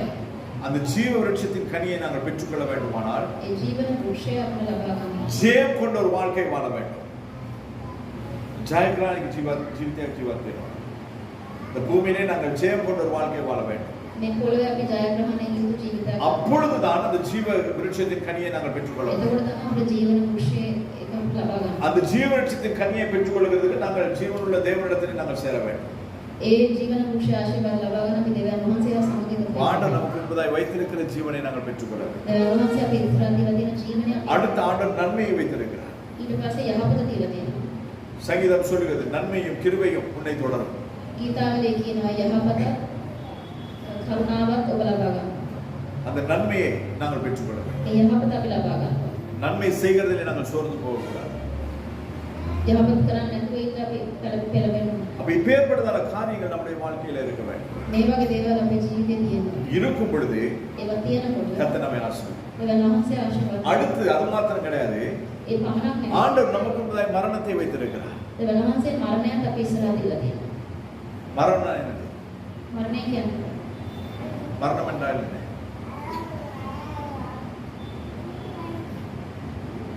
உயிர் போறது மரணம். ජීවිතයේ අනේක මරණය. ஆனால் ඒ ஆவிக்குரிய மரணம் என்று ஒன்று உண்டு. ආත්මික මරණය කියලා දෙයක් තියෙනවා. அதாவது இந்த ஜீவனை நாங்கள் பெற்றுக்கொள்ளவில்லை என்று சொன்னார், ජීවනය අපි ලබා அந்த ගන්න. ஜீவனுக்கு ஏதுவான தரிசனம் நம்மிடத்தில் இல்லை என்று சொன்னார், ජීවනය ඒ ජීවන සදාතනික அந்த ஜீவனுக்கு ஏதுவான ජීවිතය அந்த தொலைநோக்கு நம்மிடத்தில் இல்லை என்று சொன்னார். අපි ගාවේ ජීවනය ලබා ගන්න ඕනේ සදා ඒ ඕලි ඒ දර්ශනය නැත්නම්. දර්ශනය නැත්නම් நாம் என்ன செய்வோம்? අපි මොනවද நாங்கள் කරන්නේ? வாழ்வோம், අපි ජීවත් ஆனால் වෙනවා. நாங்கள் மரித்து போய்வோம். අපි ඒ මරුණා සමාන. ஆண்டவராய் இயேசு கிறிஸ்துவிடத்திலே ஒரு சீஷனை அழைத்த பொழுது அவர் சொன்னான், වෙනවාස ඉස්සරහට එක්කෙනෙක් ආවම කිව්වා. ஆண்டவரே என்னுடைய அப்பா மரிச்சு போயிட்டாரு, යේසුස් ඉස්සරහට මගේ තාත්තා නැති වුණා කියලා ඒ මනුස්සයා කිව්වා. நான் போயிட்டு அவரை அடக்கம் பண்ணிட்டு நான் போய் பின்பற்றி வரேன். මම එයාගේ අවසාන කටයුතු කරලා ඔබ වහන්සේගේ පිටිපස්සේ ඉන්නම් அப்ப කියලා. ஆண்டவராய் இயேசு கிறிஸ்து சொன்னார், එතකොට යේසුස් වහන්සේ කිව්වා மரித்தவர்கள் மரித்தவனை அடக்கம் பண்ணணும். මරුණ අයව මේගොල්ලන් බලාගෙන ඉන්නවා අවසාන කටයුතු. மரிச்சாய் உள்ள அந்த பூமிதானே தர முடியுமா? மரித்தவர்கள் மரித்தவனை அடக்கம் பண்ண முடியுமா? முடியும். நாம் ஜீவன் உள்ளவர்களாக இருக்கிறோம், අපි ජීවනයේ තියෙන අය ඉන්නවා. ஆனால் இயேசு இல்லாதவர்கள் மரித்தவர்கள், යේසුස් වහන්සේ තමන් තුළ නැති අය ரட்சிப்பு இல்லாதவர்கள் மரித்தவர்கள், ගැලවීම නැති අය தேவனை සමානයි. புறக்கணித்தவர்கள் மரித்தவர்கள், දෙවියන් වහන්සේට අකිකරු අය தேவ சித்தம் செய்யாதவர்கள் மரித்தவர்கள், දෙවියන් වහන්සේටගේ ආඥා පිළිපදින தேவனுடைய அந்த ஜீவனை பெற்றுக்கொள்ளாதவர்கள் மரித்தவர்கள். දෙවියන් වහන්සේගේ ජීවනය ලබා ගත නැති අය මරිච්ච අය. அப்படி இருக்கும் பொழுது ඒ වගේ ඉන්නකොට அவர்கள் ஜீவனோடு கூட இருந்தாலும் அவர்கள் மரித்தவர்கள். ඒගොල්ලන් ජීවිතවල හිටියත් ඒගොල්ලන් මරනවා සමානයි. ஆனால் நாம் ஆண்டவருடைய பெரிதான கிருபையினாலே ඒ දෙවියන් වහන්සේගේ කරුණාව නිසා அவருடைய ஜீவனை நாங்கள் பெற்றுக்கொண்டிருக்கிறோம். දෙවියන් වහන්සේගේ ජීවනය අපි ලබා දෙනවා. அதனால் நாங்கள் மரித்தாலும் மறுபடியும் நாங்கள் ஜீவிப்போம். ඒත් අපි මරුණත් කවදා හරි ආයෙ අපි ජීවිතේ அந்த ஜீவன் இல்லாதவர்கள், ඒ ජීවනය නැති அந்த අය மரணத்தை எடுத்துக்கொள்கிறவர்கள் මේ මරණය බාරගන්න ஏற்கனவே மரித்துத்தான் இருக்கிறார்கள். දැනටමත් මරිච්ච අය அவருடைய மரணம் அது நிரந்தர மரணமாய் மாறிவிடும். ඒක සදාතනික මරණයක් හා සමානයි. ஆனா இன்னைக்கு நான் மரித்தால் ඒ දැන් අපි මරනවා. தேவனுடைய கிருபையினால் දෙවියන් වහන්සේගේ කරුණාව ஆண்டுடைய வருகையிலே நாங்கள் முதலாவது எழுந்திருப்போம். යේසුස් වහන්සේගේ නැවත එවිදී අපි அதுக்கு பிறகு மற்றவர்கள் எல்லாம் நாங்கள் மறுரூபமாக උන්වහන්සේ කීමේදී අපි මොකද්ද උන්වහන්සේත් එක්ක ඔසවා ගන්න පුළුවන්. ආනන්ද මරණම ජීවන නපුරුදායි ගන්න. ඒ ජීවනයත් මරණයත් අපි ඉස්සරහ කියලා දෙනවා. அப்ப அந்த மரணத்தை நாங்கள் எடுக்கிறோமா இல்லையா என்கிறது நம்முடைய கருத்து. අපි මේ මරණය ගන්නවද නැද්ද කියන එක අපේ තීරණය. அடுத்தது தீமை.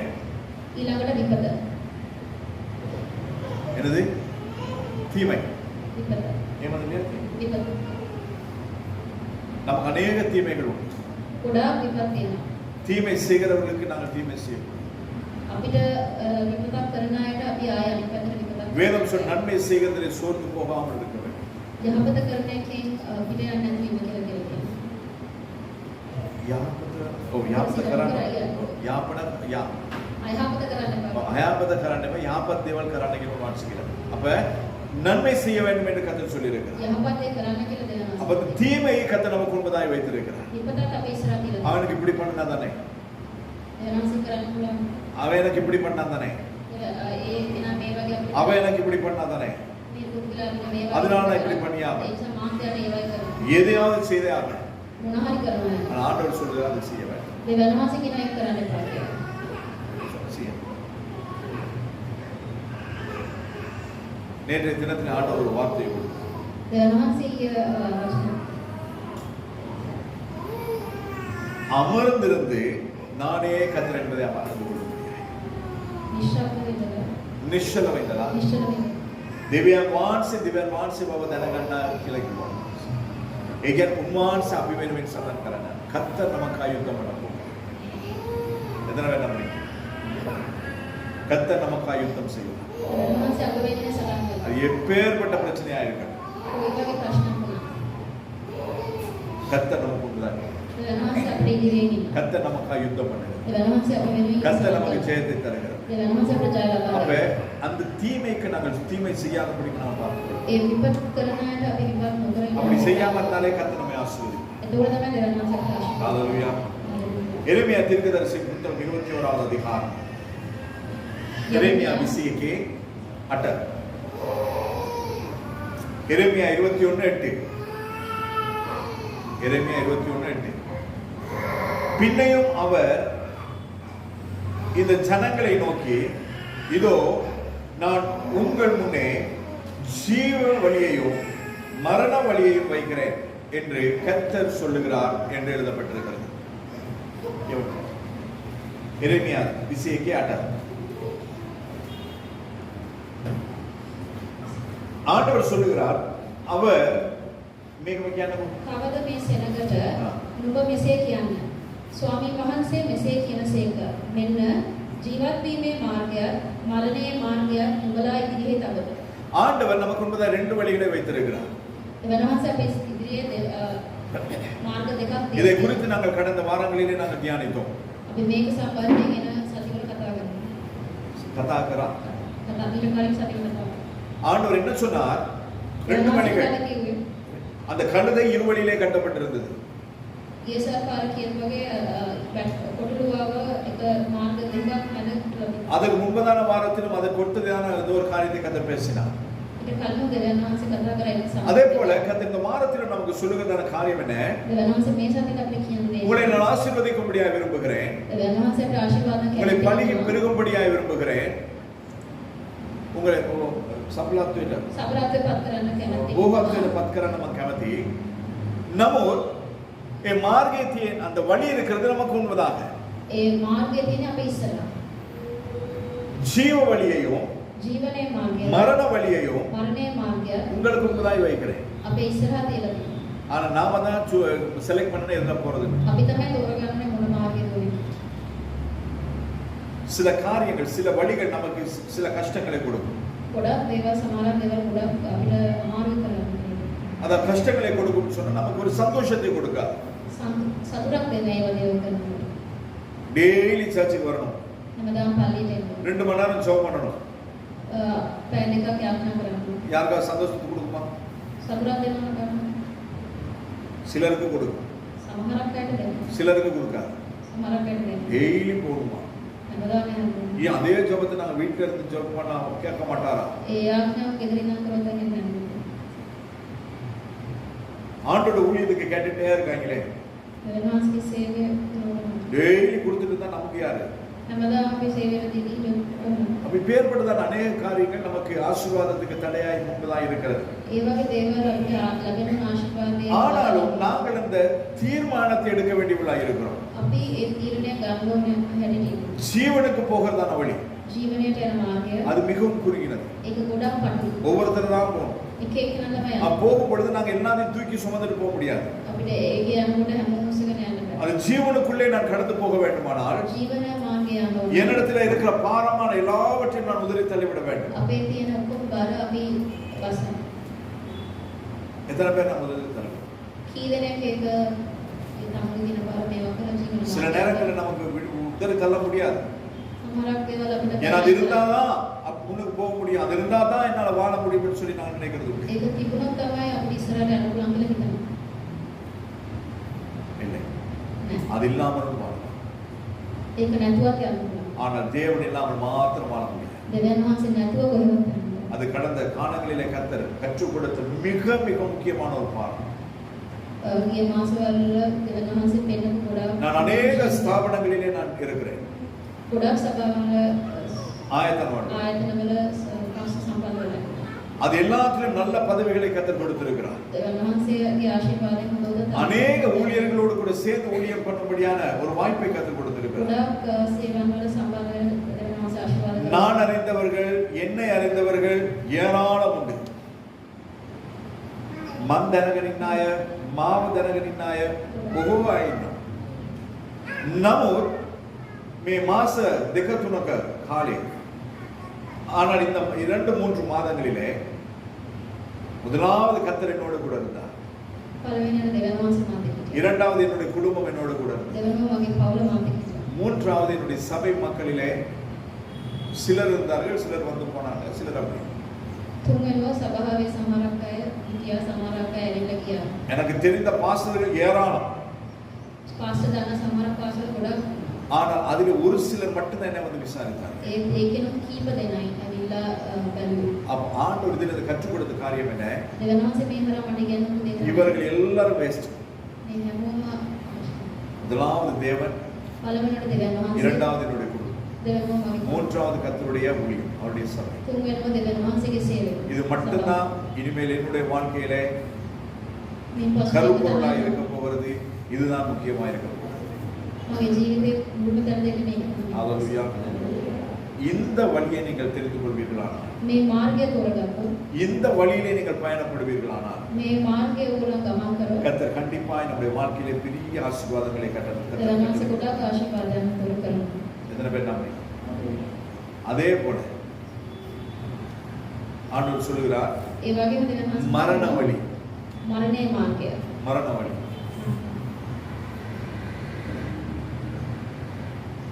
கேட்டுக்கு போகிறதான வழி விசாலமானது. ඒ පැත්තට යන මාර්ගය ගොඩාක් විශාලයි. ඒ කියන්නේ නිරයට යන මාර්ගය. එහෙම නැත්නම් මේ கேடு அப்பாயிட்ட. அப்ப அந்த அந்த பாதை எப்படி இருக்குதா? விசாலமானது. ඒක විශාලයි.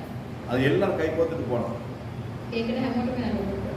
நானும் போவோம், நாங்களும் போவோம், மஜாவை போட்டுட்டே போகலாம்.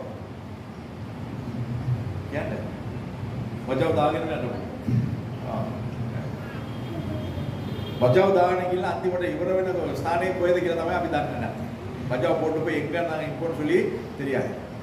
எல்லாம் பின்னுக்கு கூத்து அடிச்சு சொல்லுவாங்க. ஒரு பஸ்ஸில் ஏறி எல்லாரும் ட்ரிப் போகிறோம், எங்கே எல்லைக்கு போகிறோம், இங்கே அட்டி பாட்டு பின்னுக்கு ஓஹோன்னு ஏறி போயிட்டு இருக்குது. அந்த சிந்துல டிரைவரும் கொஞ்சம் அப்படியே இழைச்சிட்டாரு. எங்க போயிருப்போம் நாம, எல்லை இல்லாத இடத்துக்கு போயிடும். nanti pada illa namai alla namai isme alla nathu appo illa idha nammudaiya mudiyum அதே போல தான் கர்த்தர் நமக்கு முன்பதாய் வைத்திருக்கிறார். எனவே வைத்திருக்கிறதான வழிகளை தேர்ந்தெடுக்க வேண்டிய பொறுப்பு நம்முடையது. ஜீவனுக்கு ஏதுவாய் வாழ போகிறோமா, மரணத்துக்கு ஏதுவாய் வாழ போகிறோம்? அன்னைக்கு ஒரு நாள் சொன்னேன் வீட்டில் ஒரு பிரசங்கம், முக்கியமான ஒரு பிரசங்கத்தை பேசணும்னு சொல்லி ஆண்டவர் சொல்றாரு. அப்படி என்னது, திருமணமானவர்கள் திருமணமாகாதவர்கள் போலவும், மனைவி உடையவன் மனைவி இல்லாதவன் போலவும், அதே போல புருஷன் இருக்கிறவர்கள் புருஷன் இல்லாதவன் போலவும் அப்படி இருக்கணும்ன்ற வசனம் வேதத்தில் இருக்கு. அதை பேசணும்னு சொன்னேன்.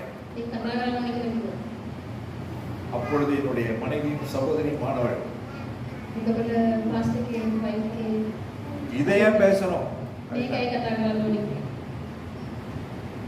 அதாவது நான் விட்டுட்டு போகணும்னு சொல்லி ஆண்டவர் சொல்லல. நாங்கள் வாழ்கிறது கடைசி நாட்களே வாழ்ந்து கொண்டிருக்கிறோம். மரணத்தை நோக்கி போகிறவர்கள் யாராலும், அழிவை நோக்கி போகிறவர்கள் யாராலும், ஆனால் கர்த்தர் கிருபையாய் நமக்கு ஜீவனை கொடுத்திருக்கிறார். அந்த ஜீவனை நாங்கள் மற்றவர்களுக்கு கொடுக்க வேண்டியவர்களாக இருக்கிறோம். புருஷனை விக்கிரகமாய் மாற்றக்கூடாது, மனைவியை விக்கிரகமாய் மாற்றக்கூடாது, பிள்ளைகளை விக்கிரகமாய் மாற்றக்கூடாது, நம்முடைய வேலைகளை படிப்பை விக்கிரகமாய் மாற்றக்கூடாது. அதை நம்முடைய வாழ்க்கையில விக்கிரகமாய் மாற்றுவோமானால் நாங்கள் மரண வழியை நாங்கள் தெரிந்து கொண்டு ஜீவ வழியை நாங்கள் விட்டு விடுகிறோம். இதெல்லாம் ஜீவ வழி, இதெல்லாம் மரண வழிகள்.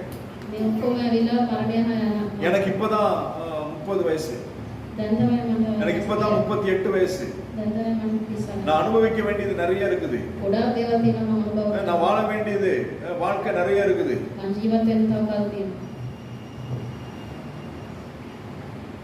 மாறி பார்க்கலாம், எனக்கு தான் சொல்றானோ. தம்பியை வந்தா இன்னைக்கு வந்து கேட்டாரு, ஞானஸ்தானம் எடுக்கணும் அப்படின்னு. அதெல்லாம் எடுக்கலாம், தப்பே கிடையாது. ஆனால் அதுக்கு முன்பதாய் சில காரியங்கள் நாங்கள் செய்ய வேண்டும். அந்த காரியங்களை செய்யாதபடிக்கு நாங்கள் ஞானஸ்தானத்தை எடுத்தாலோ அல்லது மற்ற காரியங்கள் செய்தால் அது நம்மை மரணத்துக்கு ஏதுவாய் நடத்தி. ஞானஸ்தானம் என்பது நம்முடைய வாழ்க்கையில மிக மிக முக்கியமான ஒரு தீர்மானம், மிக ஒரு ஸ்தானம். அந்த வழியில நம்ம கால் வச்சுட்டா அதுக்கு பிறகு நாங்க திரும்பி பார்ப்போம்.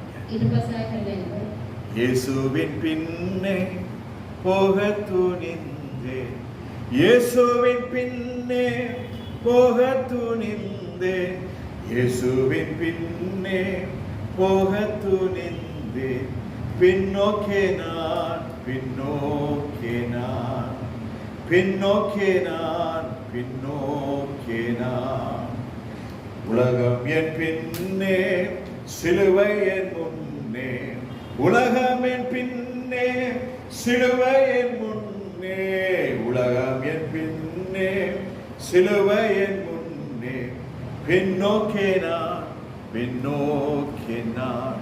ஒரு பக்தன் பாடி இருக்கிறார், காலை வச்சிட்டோமா போயிட்டே இருக்கணும், no turning back. U turn கிடையாது, வீட்டன் கிடையாது, ஐட்டன் கிடையாது, ஒரு டனும் கிடையாது, ஒரே டன் தான். ஓடிட்டே இருக்க வேண்டியது. ஆனால் ஆண்டவர் சொல்லுகிறதான ஒரு காரியம், பின்னுக்கு வர வேணும், பின்னுக்கு வான ஆண்டவர் சொல்லல ஒரு நாள். நின்று நின்று நான் செய்யும் காரியத்தை பார். ஹல்லேலூயா. எதிரிகளை பார்த்து, சோதனைகளை பார்த்து, பிரச்சனைகளை பார்த்து, போராட்டங்களை பார்த்து பின்னுக்கு வர சொல்லுங்க ஆண்டவர். ஆண்டவர் சொல்லுவார், போற போக்குல போ. ஆனா போராட்டங்கள், பிரச்சனைகள், நெருக்கங்கள் வருகிறதா, நின்று நானே கர்த்தர் என்பதை அறிந்து. ஹல்லேலூயா. ஆனா நாம என்ன பண்றோம்? சர்ச்சுக்கு வந்தனாலதான் பிரச்சனை, ஞானஸ்நானம் எடுத்தனாலதான் பிரச்சனை, அந்த சர்ச்சுக்கு போறனாலதான் பிரச்சனை. அதனால நான் இங்க போறேன். எங்க போறேன்? விட்டு வந்த அந்தோனியார்கிட்டயே போறேன், விட்டு வந்த சாமிகிட்டயே போறேன். அப்படி போறதுக்கு நீ தீர்மானம் முடிச்சேன்னா, நீ தெரிந்து கொண்ட பொழுது சரியான ஒரு வழியை நீ தெரிந்து கொள்ளவில்லை. ஏதோ ஒரு காரியத்துக்காக நான் அந்த வழியை தெரிந்து கொண்டேன். அந்த வழியில் இப்ப என்னால போக முடியல, அதனால நான் டர்னிங் பேக். No chance. ஆண்டவர்கிட்ட டர்னிங் பேக்கே கிடையாது. டர்னிங் பேக்ல இருந்து தான் நாங்கள் forwardக்கு போயிருக்கிறோம். இனிமேல் நம்ம முன்னோக்கி போகிறது மட்டும்தான். போயிட்டே இருங்க. நெருக்கங்கள் வரும், போராட்டங்கள் வரும், வியாதி வருத்தங்கள் வரும், எல்லாமே வரும். ஆனால் கர்த்தர் சொல்லுகிறார், உலகத்தில் உங்களுக்கு உபத்திரவம்,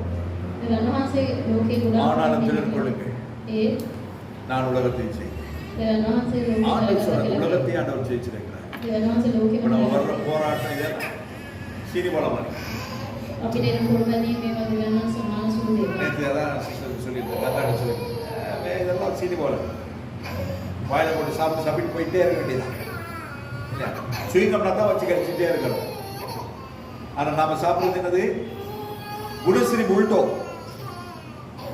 அது வாங்கி போட்டாலும் உள்ள போயிடும். அதனால நாம சுயங்கம் மாதிரி பிரச்சனைகளை வச்சு இருக்க வேண்டிய அவசியமே கிடையாது. அப்ப அந்த வழிகளை நாங்கள் தெரிந்து கொள்ள வேண்டியவர்களாக இருக்கிறோம். மறுபடியும் உபாகமத்தின் புத்தகம் 30வது அதிகாரம் 16வது வசனத்தை நாங்கள் பார்க்கிறோம். தாசேவனி பதய ஆண்டவர் சொல்லுகிறார், நீ பிழைத்து பெருகும்படிக்கு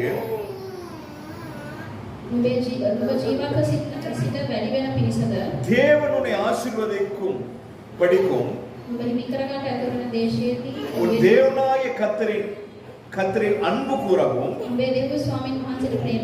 அவர் வழியில் நடக்கவும் அவர் கற்பனைகளையும் அவருடைய கட்டளைகளையும் நியாயங்களையும் கைக்கொள்ள கற்பிக்கிறேன் என்று கர்த்தர் சொல்லுகிறார். இதனால் ஆண்டவர் உங்களுக்கு என்ன சொல்லுகிறார்? நீ பிழைத்து பெருகும்படிக்கு என்ன செய்யறதுக்கு? நான் வாழ்ந்து பெருகும்படிக்கு, தேவனை ஆசீர்வதிக்கும்படிக்கும் ஆண்டவர் 5 காரியங்களை சொல்லுகிறார். அந்த 5 காரியங்கள் என்ன? உன் தேவனாய கர்த்தரில் நீ அன்பு கூற வேண்டும். எத்தனை பேர் தேவனிடத்தில் அன்பு கூறுவீங்க? அன்பு கூறுவேன் இன்னும் அதிகமாய், ஆராதிப்பேன் இன்னும் ஆர்வமாய், உம்மை முழு உள்ளத்தோடு ஆராதிப்பேன், முழு பலத்தோடு அன்பு கூறுவேன். எத்தனை பேர் செய்றீங்க? முழு பலத்தோடு கூட எத்தனை ஆராதிப்பீங்க? நோமியா கை தட்டுவா, கைக்கே வலிக்கா, கைக்கே தெரியாது, தட்டுறாளா இல்லையான்னு கைக்கே தெரியாது. பிள்ளைட பேர் சொன்னா போச்சுங்க, சிரிச்சுட்டு அப்படி ஆனா போறேன்னு சொல்லலாம் போய் அது வேற விஷயம். கைத்தட்டது அவளுக்கே கேட்க. ஆனா வேதத்தில் சொல்லுகிறது அப்படி சொல்லுங்க, முழு வெள்ளத்தோடு எவ்வளவு முடியுமோ அவ்வளவு கத்தி ஆராதிங்க. முட்டா மேல பின்னுக்கு இருந்து முன்னுக்கு நாட்களிலே தாண்டி முன்னுக்கு வந்தது. உம்மாலே நான் ஒரு சேனைக்குள் பாய்வேன், நாற்காலியை தாண்டிடுவேன் அப்படின்னு ஏறி வந்துடணும். அங்கிருந்து ஆராதிச்சு சரி வராது, பஸ் முன்னாடி போய் ஆராதிக்கும். அன்னைக்கு குட்டிமா சொன்னான், ஆராதனை கூட்டுங்க பஸ் ஸ்டாண்டு நேரம் இன்னும் கொஞ்சம், அதனால தான் 1 மணி நேரம் ஆராதிக்கும். என் பிள்ளைன்னு சொன்னாங்க, மனைவி சொன்னான். அன்னைக்கு ஜோஷியா சொன்னாங்க, 1/2 மணி நேரம் வேணாம், கொஞ்சம் 1 மணி நேரம், 40 நிமிஷம். அன்னைக்கு பார்த்தீங்கன்னா இல்லை 40 நிமிஷம் வந்து 1.25 மணி நேரம் ஆராதனை ஆயிடுச்சு. அப்ப நம்ம கர்த்தரை எப்படி ஆராதிக்கிறோம்? அன்பு கூறுகிறதுன்னு சொன்னா அதுதான், வேற ஒண்ணுமே கிடையாது. அவரும் நான், அவர் எனக்கு இவ்வளவோ நன்மைகளை செய்திருக்கிறார். நாளிலே நாங்கள் வாழ்கிறது, நாங்கள் நிற்கிறது, நாங்கள் நிர்மூலமாக இருக்கிறது எல்லாம் அவருடைய கிருபை. காலோட இருக்கும் பொழுது டாக்டர் சொன்னாங்க கட்டு போட்டு 3 மாசம் இருக்கும்.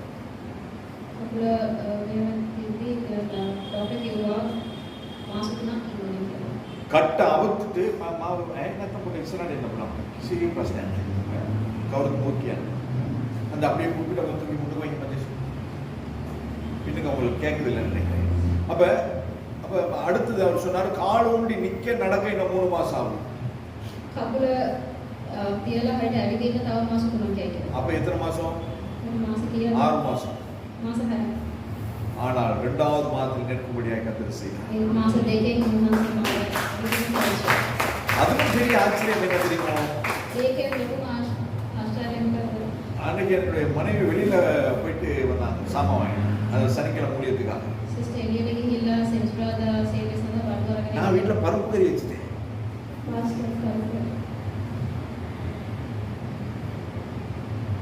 கர்த்தர் என்னில் செய்த நன்மையாகும் நினைத்தால் என்னுள்ள பொங்குவதே, ஆர்ப்பரிப்பேன் என்றும் அல்லேலூயா பாடி பேர் கொண்டேன். யார் என்ன சொன்னாலும் நம் கர்த்தர் நம்மோடு கூட போவோம். கர்த்தரிடத்தில் நாங்கள் அன்பு கூறுவோம் என்று சொன்னார். அவரிடத்தில் அன்பு கூறுகிறவர்களுக்கு சகலமும் நன்மைக்கு ஏதுவாகவே நடக்கிறது. அல்லேலூயா. போராட்டம் வரும், பிரச்சனை வரும், நெருக்கங்கள் வரும், ஆனால் கர்த்தர் நமக்கு முன்பதாய் கடந்து போகும். அந்த தேவன் நம்மோடு கூட இருக்கிறார். அப்ப அந்த தேவனை நாங்கள் இருக்கிறோம். 2வது ஆண்டவர் சொல்லுகிறார், அவர் வழியில் நடக்கவும். நமக்குன்னு ஒரு வழி இருக்குது, அவருக்கென்று ஒரு வழி இருக்குது. நாம யார் வழியில நாங்க நடக்கணும்? நாங்க தீர்மானம் பண்ணிட்டு ஆண்டவர்கிட்ட கேட்கலாம், ஆண்டவரே நான் போறேன், நீ வரணும். இல்லைன்னா ஆண்டவர்கிட்ட சொல்றது, ஆண்டவரே நாங்க போறோம், நீங்களும் வந்து ஜாயின் பண்ணிக்கிறீங்க. நாங்க தேவனிடத்துல கேட்கணும், ஆண்டவரே நான் போகட்டுமா, நான் செய்யட்டுமா, நான் வைக்கட்டுமா? தாவீது தேவனிடத்துல கேட்டான், ஆண்டவரே இந்த யுத்தத்துக்கு நான் போகவா? அப்ப ஆண்டவர் சொன்னார், நீ போ, நான் உனக்கு ஜெயத்தை கொடுப்பேன். அதோடு கூட தாவீது நிற்பாட்டி விடவில்லை. மறுபடியும் ஆண்டவரிடத்துல கேட்கிறான், ஆண்டவரே அந்த யுத்தத்துக்கு நான் இந்த ஸ்தானத்துக்கு போகிறதுக்கு 2 வழிகள் இருக்கிறது. நான் எதுல எங்க எந்த இடம் சொல்லுவோம், சென்ட் ஆன்ஸ் சர்ச்சுக்கிட்ட போறதுக்கு 3 வழி இருக்குது. அந்த சந்தியில போலாம், ஏகித்தில போலாம், அல்விஸ்டவுன்ல போலாம். இதுல எந்த ரோட்ல ஆண்டவர் என்ன போக? அப்ப நாங்க அதை கேட்கணும். அதை கேட்டு போனா டிராபிக் இல்லாம போய் சார், ஆக்சிடென்ட் இல்லாம போய் சார், பிரச்சனைகள் இல்லாம போய் சார், கர்த்தரிடத்துல கேட்டு நாங்கள் செய்யணும். அதனால ஆண்டவர் சொல்றார், முதலாவது என்னிலே நீ அன்பு கூற வேண்டும், 2வது என் வழிகளிலே நீ நடக்க வேண்டும். அவருடைய வழிகளிலே நடக்கிறவனுக்கு பிரச்சனை வேதனை கிடையாது. ஆனா போராட்டங்கள் வரும். ஏன்னா அவருடைய வழிகளில் இருந்து நம்மை திசை திருப்புகிறதற்கு சத்துரு அநேக திட்டங்களை கொண்டு வருவான், அநேக போராட்டங்களை கொண்டு வருவான். කුඩා පොළවැනි කෙනෙක්. ஆனால் அதை எல்லாவற்றிலும் இருந்து நாங்கள் காத்துக் கொள்ளப்பட வேண்டுமானால் අපි හැමදේම පරිස්සම් වෙන්න ඕනේ. நாங்கள் தேவனுடைய வழியிலே மாத்திரம் தான் நடக்கணும். අපි දෙවියන් වහන්සේගේ මාර්ගය යන්න. அது மரண வழி கிடையாது. ඒක මරණයේ මාර්ගය නෙවෙයි. தேவனுடைய வழியிலே போ. දෙවියන් වහන්සේගේ මාර්ගය යන්න. சிலர் அந்த வழியை விட்டு கர்த்தரை விட்டு உலக ஆசாபாசங்களுக்காக සමහරක් අය දෙවියන් වහන්සේගේ මාර්ගය අතහැරලා ලෝකයේ දේවල් වෙනුවෙන් அல்லது நம்முடைய இளமை நிமித்தமாக අපගේ තත්ත්වයන් නිසා சரீர தேவை நிமித்தமாக ශරීරයේ දේවල් அல்லது අවශ්‍යතාවය மற்றவர்களுக்கு முன்பதாய் நான் இப்படிதான் வாழணும் என்பதற்காக மற்றவர்களுக்கு காண்பிக்கும்படியாக සමහරක් අය තේින්න මේක තමයි ජීවත් වෙන්න ඕනේ කියලා. நாங்கள் அநேக காரியங்களை செய்து கர்த்தருடைய வழியிலே நாங்கள் விட்டு போறோம். ගොඩාක් දේවල් කරලා දෙවියන් වහන්සේගේ මාර්ගයෙන් අතහැරලා. அதனால ஆண்டவர் ஆபிரகாமை பார்த்து சொல்லுகிறார், ඒ නිසා තමයි දෙවියන් වහන්සේ நீ ආබ්‍රහාම් எனக்கு முன்பதாய் நடந்து உத்தமனாயிரு. මගේ ඉදිරියෙන් උතුමෙක් හැටියට එළෙනවා. யாருக்கு முன்பதாய் நடக்கணும்? කාට ඉදිරියෙන්ද යන්නේ? மனுஷர் பார்க்கும்படியா இல்லை. මනුෂ්‍යෙක්ට බලන්න. ஐயோ என்ன பிரதர் அசோக் பார்த்துருவாங்க, ஐயோ என்ன இந்த பிரதர் பார்த்துருவாங்க. කවුරු බැලුවා කියලා கர்த்தர் பார்க்க දෙවියන් වහන්සේ බලන. யார் பார்க்கறாங்களோ இல்லையோ කවුරුත් බලන නිසා නෙවෙයි. கர்த்தர் பார்க்க. දෙවියන් වහන්සේ පමණක් බලනවා. யோசேப்பு எந்த ஸ்தானத்தில் இருந்தாலும் யோசேப்பை கர்த்தர் பார்த்து கொண்டிருந்தார். යෝසෙෆ් මොන තත්ත්වෙ හිටියද දෙවියන් වහන්සේ යෝසෙෆ් බලනවා. தானியேல் எந்த ஸ்தானத்தில் இருந்தாலும் கர்த்தர் தானியேலை பார்த்து கொண்டிருந்தார். දානියෙල් මොන තත්ත්වෙ හිටියද දෙවියන් වහන්සේ දානියෙල් බලනවා. தாவீது எந்த ஸ்தானத்தில் இருந்தாலும் தாவீதை கர்த்தர் பார்த்து கொண்டிருந்தார். දාවිද මොන ස්ථානයේ හිටියද දෙවියන් වහන්සේ දාවිද வனாந்தரத்திலே ஆடு மேய்த்தவனையும் பார்த்தார், වනාන්තර කාන්තාරේ ඉන්නවත් බලාගත්තා. கோலியாத்துக்கு முன்பதாய் நின்றவனையும் பார்த்தார். ගෝලියත් ඉස්සරහා ඉන්නවත් බලාගත්තා. அடிமையாய் கொண்டு போகிறதுக்கு முன்பதாகவும் தானியேலை கர்த்தர் பார்த்தார். සිරගෙට අරගෙන යනකොට දෙවියන් වහන්සේ බලාගෙන හිටියා. நேபுகாத்நேச்சாருக்கு முன்பதாய் நிற்கும் பொழுதும் கர்த்தர் பார்த்தார். නෙබුකද්නේසර් ඉස්සරහත් බලාගෙන. புரியுதா? அப்ப கர்த்தர் நம்மை பார்க்கிறவராய் இருக்கிறார். දෙවියන් වහන්සේ අපේ அப்ப බලාගෙන. நாம் அவருடைய வழியிலே நடக்க வேண்டும். උන්වහන්සේගේ මාර්ගය යන්න. மூன்றாவது அவருடைய கற்பனைகளை கைக்கொள்ள வேண்டும். තුන්වෙනි උන්වහන්සේගේ ආඥා පනත අහන්න. அவருடைய கற்பனைகளை கைக்கொள்ள வேண்டும். ආඥා අහන්න. அவருடைய கற்பனைகள் நமக்கு தெரிஞ்சது 10. උන්වහන්සේගේ අනුපනත් අපි දන්නේ 10ක් තමයි දන්නේ. 10 தெரியுமா? 10 கற்பனை தெரியுமா? දසපනත දන්නේ. யாருக்கு தெரியும்? ரசபலன் தன்னவாது இல்லையா? வாரக்கிழமை எல்லார்ட்டையும் எழுப்பி கேட்பேன், 10 கற்பனை சொல்லணும், சரியா? அதுக்குன்னு வராம விட்டுறது இல்லை. இன்னைக்கே வரல ரொம்ப பேர். ලබන සතියේ දසපනත අහන්න. ஆனா முன்னுக்குள்ளவங்க எல்லாருக்கும் தெரியும். முன்னுக்குள்ள உங்களுக்கு தெரியுமா தெரியாதா? அவங்களுக்கு எல்லாம் தெரியும். ஆனா அவங்களுக்கு தான் புத்தம் சொல்லிட்டு இருக்கோம்.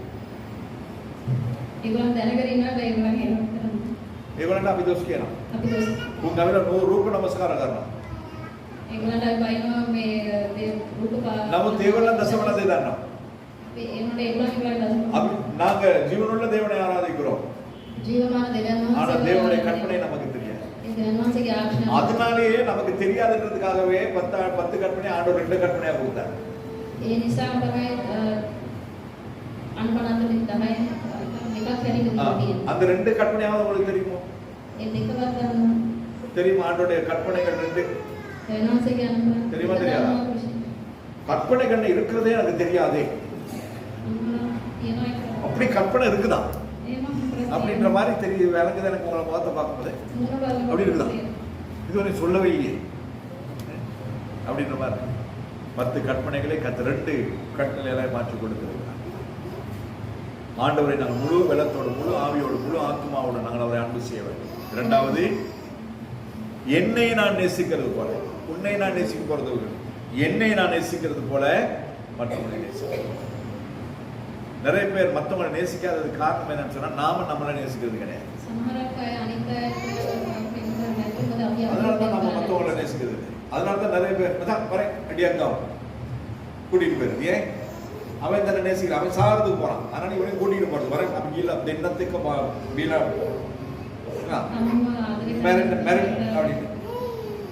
அதான் காரணம். கூப்பிடுறது அதான் காரணம். நான் குடிச்சிட்டு சாவ போறேன், நீ வாரியா இல்லையா? அதனாலதான் கூப்பிடுறேன். நிறைய பேர் சொன்னா தூங்கி தூங்கியே நான் தரித்திரமா போறேன். வெரட்டை முதல் மிதாகண்ட ரொம்ப வெரட்டையான நான் 52 30 இவன் இப்படி தரித்திரமா போறான், அவனையும் தரித்திரமாக்குறது. இதே ஆண்டு சூழ்நிலை.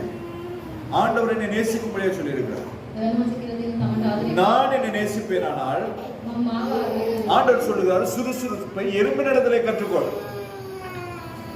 ලියලා තියෙන දේවල් බාරගන්න எடுத்துல கம்மா அப்படி கூப்பியாங்க இங்கே கண்ணோனே.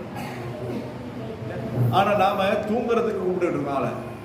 இன்னைக்கு நான் வேலைக்கு போல நீயும் தூங்க நானும் தூங்குறேன். ஆண்டோட கற்பனைகளை நாங்கள் கைக்கொள்ள வேண்டியவர்களாய். அடுத்து நான் என்னை அன்பு செய்கிறது போல மற்ற அன்பு செய்ய வேண்டும். அது மாத்திரமில்ல, ஆண்டவர் சொல்ற கட்டளைகள். ஆண்டவர் கட்டளை கொடுத்திருக்கிறார். ஆண்டவர் பூமியை விட்டு பரலோகம் போகிறதுக்கு போது ஆண்டவர் ஒரு பிரதான கட்டளை கொடுத்தார். அந்த பிரதான கட்டளை யாருக்காவது தெரியுமா? எத்தனை பேர் தெரியும்? சொல்லுங்க, யாருக்கு தெரியும்? எனக்கே வெக்கமா இருக்கும் உங்களை பார்க்க. உங்களுக்கா இவ்வளவு நாள் போதிச்சிருக்கேன். தெரியுமா தெரியாதா? ஒரு மாதிரி மந்தமா உட்காந்துருக்கீங்க. சாப்பாடு உண்டு தெரியுமா தெரியாது? மத்திய 28வது அதிகாரத்தில் ஆண்டவர் கடைசியா சொல்லி இருக்கிறார், நான் போகிறேன்,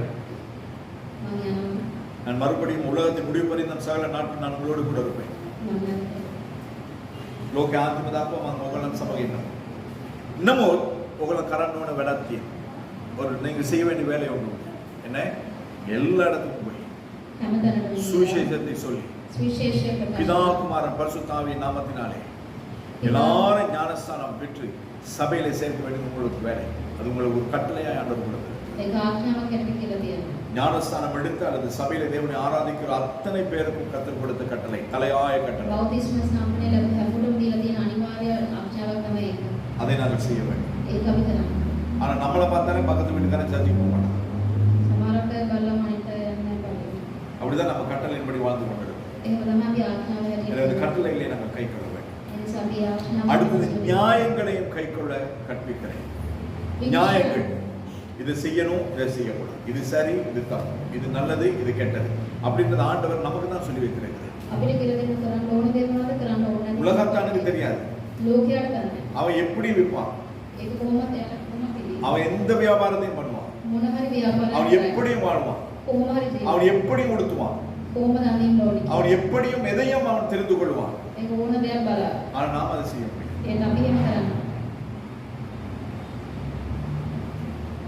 தவறான விலை விற்க முடியாது. වැරදි විදියට ගණන් මේව කරලා වැඩි කරලා විකුණන්න බෑ. கொள்ளையடிக்க முடியாது. மற்றவங்களை வஞ்சிக்க முடியாது.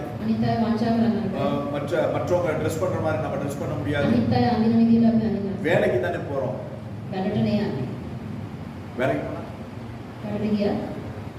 கிழிச்சு போட்டு போலாம், திறந்து போட்டு போலாம். இது சரீரம் கர்த்தருடைய ஆலயமா இருக்கு. தேவஸ்தானம். இதை கெடுக்கிறவனை நான் கெடுப்பேன் என்று கர்த்தர் சொல்கிறார். தெரியாத நாள்ல நாம செய்திருக்கலாம். ஆனா கர்த்தர் மறுபடியும் அந்த காரியங்களை கற்றுக் கொடுக்கும் பொழுது நாங்கள் மாற வேண்டியவர்களாக கர்த்தர் அநேக காரியங்களிலே மாற்றிருக்கிறார். உங்களையும் கர்த்தர் மாற்றுவாரா? அப்ப அவருடைய கட்டளைகளை நாங்கள் கை கொள்ள வேண்டும். நேர்த்தியான ஆடை உடுக்கணும்னா உடுக்கணும், சரியாய் பேசணும்னா பேசணும், சரியான பழக்க வழக்கங்கள் இருக்கணும்னா இருக்கணும். சாப்பிடுறது குறித்தும் ஆண்டவர் சொல்லி இருக்கிறார். கத்திய தொண்டையில கத்திய வைக்கிறாரு. ஆனா கத்திய நாங்க வச்சு நம்ம வாது அரைக்கிட்டே இருக்கிறோம். எனவே இதை நாம் செய்யும் பொழுது கர்த்தர் சொன்ன வாக்குத்தத்தங்களின்படி கர்த்தர் நம்மை ஆசீர்வதிப்பார். இந்த மாதம் மாத்திரம் கிடையாது, உங்கள் வாழ்க்கைக்கே கர்த்தர் இந்த நாளிலே போதித்துக் கொண்டிருக்கிறார். உபாகமம் 30வது அதிகாரம் 17வது வசனம். ஆண்டவர் மறுபடியும் சொல்லுகிறார், நீ கேளாதபடிக்கு. இவ்வளவும் சொல்லிட்டார் ஆண்டவர். இது சொன்ன பிறகு மறுபடியும் 17வது வசனத்தில் ஆண்டவர் சொல்லுகிறார்,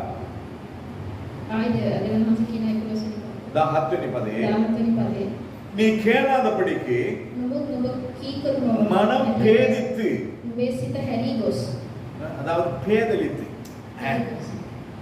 அதாவது அசட்டுத்தனமா, අලසකම நிர்விசாரமா කිසි දෙයක් හිතන්නේ නැහැ. அப்படி நாம் இருப்போமானால் එහෙම හිටියොත් இழுப்புண்டு போய், හිත හැරී ගොස් இழுப்புண்டு போய் எதற்கு? உலகத்து காரியங்களுக்கு. ලෝකයේ දෙන දේවල් அங்க போய் சாப்பிடணும், அதை சாப்பிடணும், இப்படி ட்ரெஸ் பண்ணணும், அங்க போய் பார்க்கணும், அதை பார்க்கணும், இதை பார்க்கணும், அதை பண்ணணும், இதை பண்ணணும் அப்படின்னு உலகத்துக்கு இழுப்புண்டு போய் ලෝකයේ වෙන දේවල් එක්ක හැරී ගොස් வேறே தேவர்களை பணிந்து கொண்டு, අන් දේවරුන්ට නමස්කාර කිරීමට வேறு தேவர்களை பணிந்து கொண்டு, සේවය කිරීමට நம்முடைய வேலைத்தளத்திலேயா இருக்கலாம், අපේ වැඩ කරන நம்முடைய ස්ථානවල பாடசாலையிலேயா இருக்கலாம், ඉගෙන ගන්න ස්ථානවල நாங்கள் வாழ்கிறதான சூழ்நிலையிலா இருக்கலாம், අපේ ජීවත් වෙන நான் ස්ථානවල வேறே தேவர்களை பணிந்து கொண்டு අන් දේවරුන්ට අපි වඳින්නේ அவர்களை சேவிப்போமானால், එයාලට සේවය කරන්න කිව්වොත් අන් දේවරුන්ට සේවය කරන්න அது உலகமாகட்டும், ඒක ලෝකයේ වෙන්න පුළුවන් அந்த வழிகளிலே நடத்துகிற மனுஷர்களாகட்டும், ඒ මාර්ගයන් මිනිස්සු නිසා වෙන්න පුළුවන් விளக்குத்தானே பத்த வைக்க சொல்றான். කියන්නේ පහනක් පතු කරන්න කියලා அதுல என்ன இருக்குது? ඒකෙන් මොකද වෙන්නේ ஊதுபத்தி தானே குத்த சொல்றான். அதுவும் போதும். අනුකුත් පතු කරන්න කියලා அதுல என்ன இருக்குது? ඒකෙන් මොකද நம்ம வீட்லயே தான் குத்துறோம். අපේ මොනවද වෙන්නේ நம்ம வீட்ல குத்துறது எதுக்கு?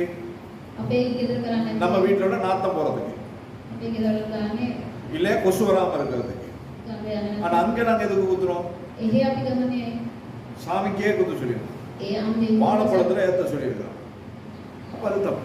ඒක වැරදි நாங்க எதை எதற்காக செய்கிறோம் என்பதை வைத்து தான் கர்த்தர் பார்க்கிறவராய் இருக்கிறார். ඇයි අපි කරන්නේ කියලා හිතාගෙන යනවා நீங்க வீட்டுல சாம்பிராணி போடுங்க, தப்பே கிடையாது. ගෙදර දුක් අල්ලන්න කිසි ප්‍රශ්නයක් நீங்க வீட்டுல ஊதுபத்தி பத்த வைங்க, தப்பே கிடையாது. ගෙදර අනුකුරා පතු කරන්න කිසි நீங்க ප්‍රශ්නයක් வீட்டுல மஞ்சள் தண்ணி தெளிங்க, தப்பே கிடையாது. කහ වතුර ගින්න ගෙදර කිසි ප්‍රශ්නයක් சானிடைசருக்கு பதிலா மஞ்சள் தண்ணி தெளிங்க. සැනිටයිසර් ටික கோயில் வைக்கிறதுக்கு பதிலா சாம்பிராணியை போடுங்க. කොයින් තියන්න වෙනවා ஏர் ஃப்ரெஷனுக்கு பதிலா ஊதுபத்தியை வைங்க, අනුකුර පතු කරන්න தப்பு கிடையாது. කිසි ප්‍රශ්නයක් அதே எங்க அம்மா படத்துக்கு வச்சா தப்பு. ඒකම ගිහිල්ලා වෙන දෙවියන් எங்க அம்மா என்ன இப்படி எல்லாம் பார்த்துக்கிட்டாங்க, இப்ப இல்லையேன்னு சொல்லி அவங்க கொண்டு வச்சீங்கன்னு சொன்னா நாங்க என்ன பண்றோம்? அம்மாவை தெய்வமா ஆக்கிட்டோம். මනිච්ච කෙනෙක් ඉස්සරහට ගිහලා ඒක තිබුණේ அது ඒක செய்யும். ඒක எனவே கர்த்தர் எல்லாவற்றையும் நமக்கு எழுதி கொடுத்திருக்கிறார். දෙවියන්වහන්සේ මේ හැමදේම දීලා තියෙනවා இது நமக்கு தூரமானது அல்ல, මේක අපිට දුර නැහැ எல்லாவற்றையும் கர்த்தர் எழுதி நம்முடைய கருத்திலே கொடுத்திருக்கிறார். දෙවියන්වහන්සේ හැමදේම දීලා நாங்க வாசிக்கிறோம் அது இரண்டாம் பட்சம். කියවනවද නැද්ද කියන ஆனால் நாங்க எதை செய்ய வேண்டும் எதை செய்யக்கூடாது என்பதை கர்த்தர் மொத்தமா நமக்கு எழுதி முழுசா கொடுத்து வச்சிருக்கிறார். මොනවද කරන්න ඕනේ මොනවද කරන්න ඕනේ නැද්ද කියන හැමදේම මේක දීලා තියෙනවා நீ கிழிஞ்ச ட்ரெஸ் போடலாமா போடக்கூடாதா? ඉතින් චානු අනින්න පුළුවන්ද ஆம்பளை ட்ரெஸ் போட முடியுமா போடக்கூடாதா? පිරිමියා දින අනින්න முடி வெட்டணுமா வெட்டக்கூடாதா? පොඩ්ඩ කපන්න ඕනේ காது குத்தலாமா குத்தக்கூடாதா? කන කියනවා லிப்ஸ்டிக் போடலாமா போடக்கூடாதா? லிப்ஸ்டிக் ගන්න ඕනද නැද්ද கண்மை போடலாமா போடக்கூடாதா? ஐப்ரோஸ் ගන්න ඕනේ எல்லாத்தையும் கர்த்தர் எழுதி வச்சிருக்கிறார். இதை நாம பிரசங்கம் பண்ண வேண்டிய அவசியமே கிடையாது. මේකට நீங்க தேவ சமூகத்துல இருந்து ஒரு நாளைக்கு 1 மணி நேரம் பைபிள் வாசிச்சாலே கர்த்தர் டெய்லி உங்களுக்கு சொல்லி கொடுப்பார். සභාවේ ඉඳගෙන මේක එක පැයක් එක කියවුවොත් කොහෙන්ද இதெல்லாம் கர்த்தர் நமக்கு தூரமானவைகள் அல்ல. දෙවියන්වහන්සේ අපිට දුර තියලා නැහැ அங்க எங்க இஸ்ரேலுக்கு போயிட்டு எடுத்து வர வேண்டிய அவசியமே கிடையாது. ඊශ්‍රායලට ගිහින් අරන් යන්න අවශ්‍ය பைபிள் சொசைட்டிக்கு போனா வாங்கிட்டு வந்துடலாம். බයිබල් සොසයිටි එකට ගිහින් ஒவ்வொரு பைபிள் ஒவ்வொரு விலையில இருக்கு. அப்படி இல்ல புதிய ஏற்பாடு வேணா ஏராளமா இருக்கு, நீங்க வாங்கி எடுத்துட்டு போங்க. ஒரு நாளைக்கு ஒரு பைபிளை படிங்க. தூரமா கர்த்தருடைய வார்த்தைக்கு கீழ்ப்படி. දෙවියන්වහන්සේගේ ආඥාවට කීකරු இது எல்லாம் நம்ம செய்தால் මේ හැමදේම අපි කරුවොත් கர்த்தர் நம்மை வாழ வைப்பார். දෙවියන්වහන්සේ අපිව கர்த்தர் நம்மை ජීවිතේ ஆசீர்வதிப்பார். දෙවියන්වහන්සේ அவருடைய ආශිර්වාද ஜீவ வழியிலே கர்த்தர் நம்மை நடத்தி උන්වහන්සේගේ මාර්ගයේ சிவனுள்ளோர் தேசத்திலே கர்த்தர் நம்மை சேர்த்துக் கொள்வார். සදාතනික ජීවිතයක් அப்படி இல்லைன்னு சொன்னா එහෙම නැත්නම් 18வது வசனத்தில் ஆண்டவர் தெளிவாய் சொல்லுகிறார், 18 වෙනි පදේ කියලා இதை තියෙනවා. பின்பற்றாதவர்கள், ඇදී කීකරු වෙන්නේ නැති இதை අය, கடைபிடிக்காதவர்கள், මේකට කීකරු වෙන්නේ இதன்படி නැති අය, வாழாதவர்கள், මේ අනුව ජීවත් වෙන්නේ නැති අය, அவர்கள் நெடுநாள் வாழாமல் විනාශ වෙන බව, நெடுநாள் வாழாமல் සදාකාල ජීවත් වෙන්නේ නැති අය, நிச்சயமாய் அழிந்து போவீர்கள் என்று கர்த்தருடைய வேதம் විනාශ சொல்கிறது. වෙලා යනවා කියලා දෙවියන්වහන්සේ කියලා තියෙනවා. ஹalleluya. புரியுதா உங்களுக்கு? அதான் நம்ம ஆண்டவருடைய வேதம். ඒක තමයි අපි දෙවියන්වහන්සේ ஆண்டவர் ஜீவனையும் வைத்திருக்கிறார், දෙවියන්වහන්සේ ජීවනය මරණத்தையும் வைத்திருக்கிறார், මරණයක් තියෙනවා. நன்மையும் வைத்திருக்கிறார், යහපතක් තියෙනවා. தீமையும் வைத்திருக்கிறார். විපත්තියක් තියෙනවා. தெரிந்தெடுக்க வேண்டியது තීරණය කරන්න ඕනේ. என்னுடைய வேலை. நான் ஜீவனை தெரிந்தெடுத்தால் අපි ජීවනය තෝරගත්තා. ஜீவனுக்கு எதுவாய் போக முடியும்? ජීවනයට අනුව மரணத்தை தேர்ந்தெடுத்தால் මරණය තෝරගත්තා. மரணத்துக்கு எதுவாய் போக முடியும்? මරණය අනුව යන්න පුළුවන්. நன்மையை தேர்ந்தெடுத்தால் යහපත තෝරගත්තා. நன்மைக்கு ஏதுவானதாய் நாம் வாழ යහපත முடியும். අනුව යන්න පුළුවන්. தீமையை தேர்ந்தெடுத்தால் විපත්‍ය ගත්තොත් தீமையிலே வாழ்ந்து கடைசி நாங்கள் தீமையிலே විපත්‍ය ජීවත් කළා එහෙම විපත්‍ය සදාකාලික විපත්‍ය அறிவிக்கிறது நாங்கள், තීරණය කරන්නේ අපි. தீர்மானிப்பது நீங்கள். කියන්නේ පාස්ටර් තීරණය කරන්නේ மாமனவே அம்மி தனியன் தாண்டுவா. அல்லேலூயா. நான் சொல்லல, கர்த்தருடைய வேதம் சொல்லுது. නාසික දේව වචනේ කියන්නේ. ஆண்டவர் சொல்லுது. இதன்படி வாழ ஆரம்பிக்கிற யாருக்குமே நம்ம கஷ்டமே கிடையாது. මේ අනුව ජීවිතේ කාලයක් போராட்டங்கள் வரும், පුරබැඳීමේ சமாதான சீர்குலைவுகள் வரும், සමාදාන නැතිවෙන්නේ. ஆண்டவரை விட்டு தூரப்படுத்துகிறதான காரியங்கள் சம்பவிக்கும். දෙවියන් වහන්සේගේ දුරස්ව තත්ත්වයන්නේ. ஆனால் நாம் தெரிந்து கொள்ள வேண்டும், මම තීරණය நாம் போற ரூட் அப்படி, මම යන මාර්ගය එහෙමයි. அதனால எனக்கு இதெல்லாம் வரும். ඒ නිසා ඒ හැම ஆனால் அதை එකම தாண்டி போகும் பொழுது ඒක පහු කරගෙන கர்த்தர் යනකොට நமக்கு ஜீவனை வைத்திருக்கிறார். දෙවියන් වහන්සේ අපේ ජීවිතේ ஹalleluya. හalleluya. ஜெபம். கர்த்தர் நம்மை ஆசீர்வதிக்க நினைத்திருக்கிறார். கர்த்தர் நம்மை ஆசீர்வதிக்க நினைத்திருக்கிறார். දෙවියන් වහන්සේ අපේ ආශිර්වාද කරන් තියෙනවා. 7வது மாதத்தில் மாத்திரமல்ல, මේ හතරේ මාසෙ இந்த மாதம் தொடங்கி உங்களை சம்பூர்ணமாய் ஆசீர்வதிக்க வேண்டும் என்கிறது தான் தேவனுடைய சித்தம். මේ මාසයෙන් පටන් අරගෙන සම්පූර්ණයෙන් ඔයගොල්ලන් அந்த தேவ சித்தத்துக்கு உங்களை ஒப்புக் கொடுங்கள். ඒ දේව කැමැත්තට ඔබ தேவ திட்டத்துக்குள் இருந்து கொள்ளுங்கள். ඒ දේව කැමැත්තේ සිටින්න. கர்த்தர் உங்களை ஆசீர்வதிப்பார். දෙවියන් වහන්සේ ආශිර්වාද. சர்வவல்லமையுள்ள எங்கள் ஆண்டவரே, எங்கள் பரலோக பிதாவே, உமக்கு நாங்கள் நன்றி செலுத்துகிறோம். ස්වර්ගීය දර්ශන දේශනාවේ இந்த நாளிலே உங்களுடைய வார்த்தைகளை நாங்கள் கேட்டோம், அதற்காக ஸ்தோத்திரம். මේ දවසේදී වහන්සේගේ වචනේ ඇසීමට වහන්සේට ස්තුති කරනවා. அந்த வார்த்தையின்படி வாழ எங்களுக்கு கிருபை செய்வீராக. මේ වචනේ අනුව අපේ ජීවිත ගෙවන්න අපිට ආශිර්වාද. எங்கள் பலத்தினால் முடியாது, අපේ බලවත්කමින් எங்களுடைய அறிவுக்கு இது எட்டாது. අපේ ඥාණයට මේක බෑ. ஆனால் உம்மால் எல்லாமா. ඒක වහන්සේට නිසා ஆவியானவரே எங்களை பொறுப்படுத்துகிறார். සුදාඥානේ මේ අපිට என்னை பொறுப்படும், අපේ බාරගන්න. என்னுடைய குடும்பத்தை பொறுப்படும், අපේ පවුල බාරගන්න. என்னுடைய ஆவிக்குரிய பிள்ளைகளை, அவருடைய குடும்பங்களை பொறுப்படும். මේ සභාවේ ඉන්න ළමයි බාරගන්න. ஆண்டவரே எங்களுடைய சபையை பொறுப்படும். මේ සභාව බාරගන්න. நாங்கள் எல்லாரும் உங்களுடைய பாதையிலே நடக்க எங்களுக்கு கற்றுத்தார். ඔබ වහන්සේගේ මාර්ගය යන්න අපිට ආශිර්වාද. உம்மிடத்திலிருந்து வருகிற நன்மைகளை பெற்றுக்கொள்ள கிருபை தாரும். ඔබ වහන්සේගෙන් එන ආශිර්වාද ලබා வாக்குத்தத்தங்கள் எங்கள் வாழ்க்கையில் ஆம் என்றும் ஆமென் என்றும் நிறைவேறட்டும். ඔබ වහන්සේගේ දිල දෙන මොන වාමයෙන් කියලා බාරගන්නට ආශිර්වාද. இயேசு கிறிஸ்துவின் மூலமாய் பிதாவே. ජේසුස් ක්‍රිස්තුස් වහන්සේගේ ஆமென்.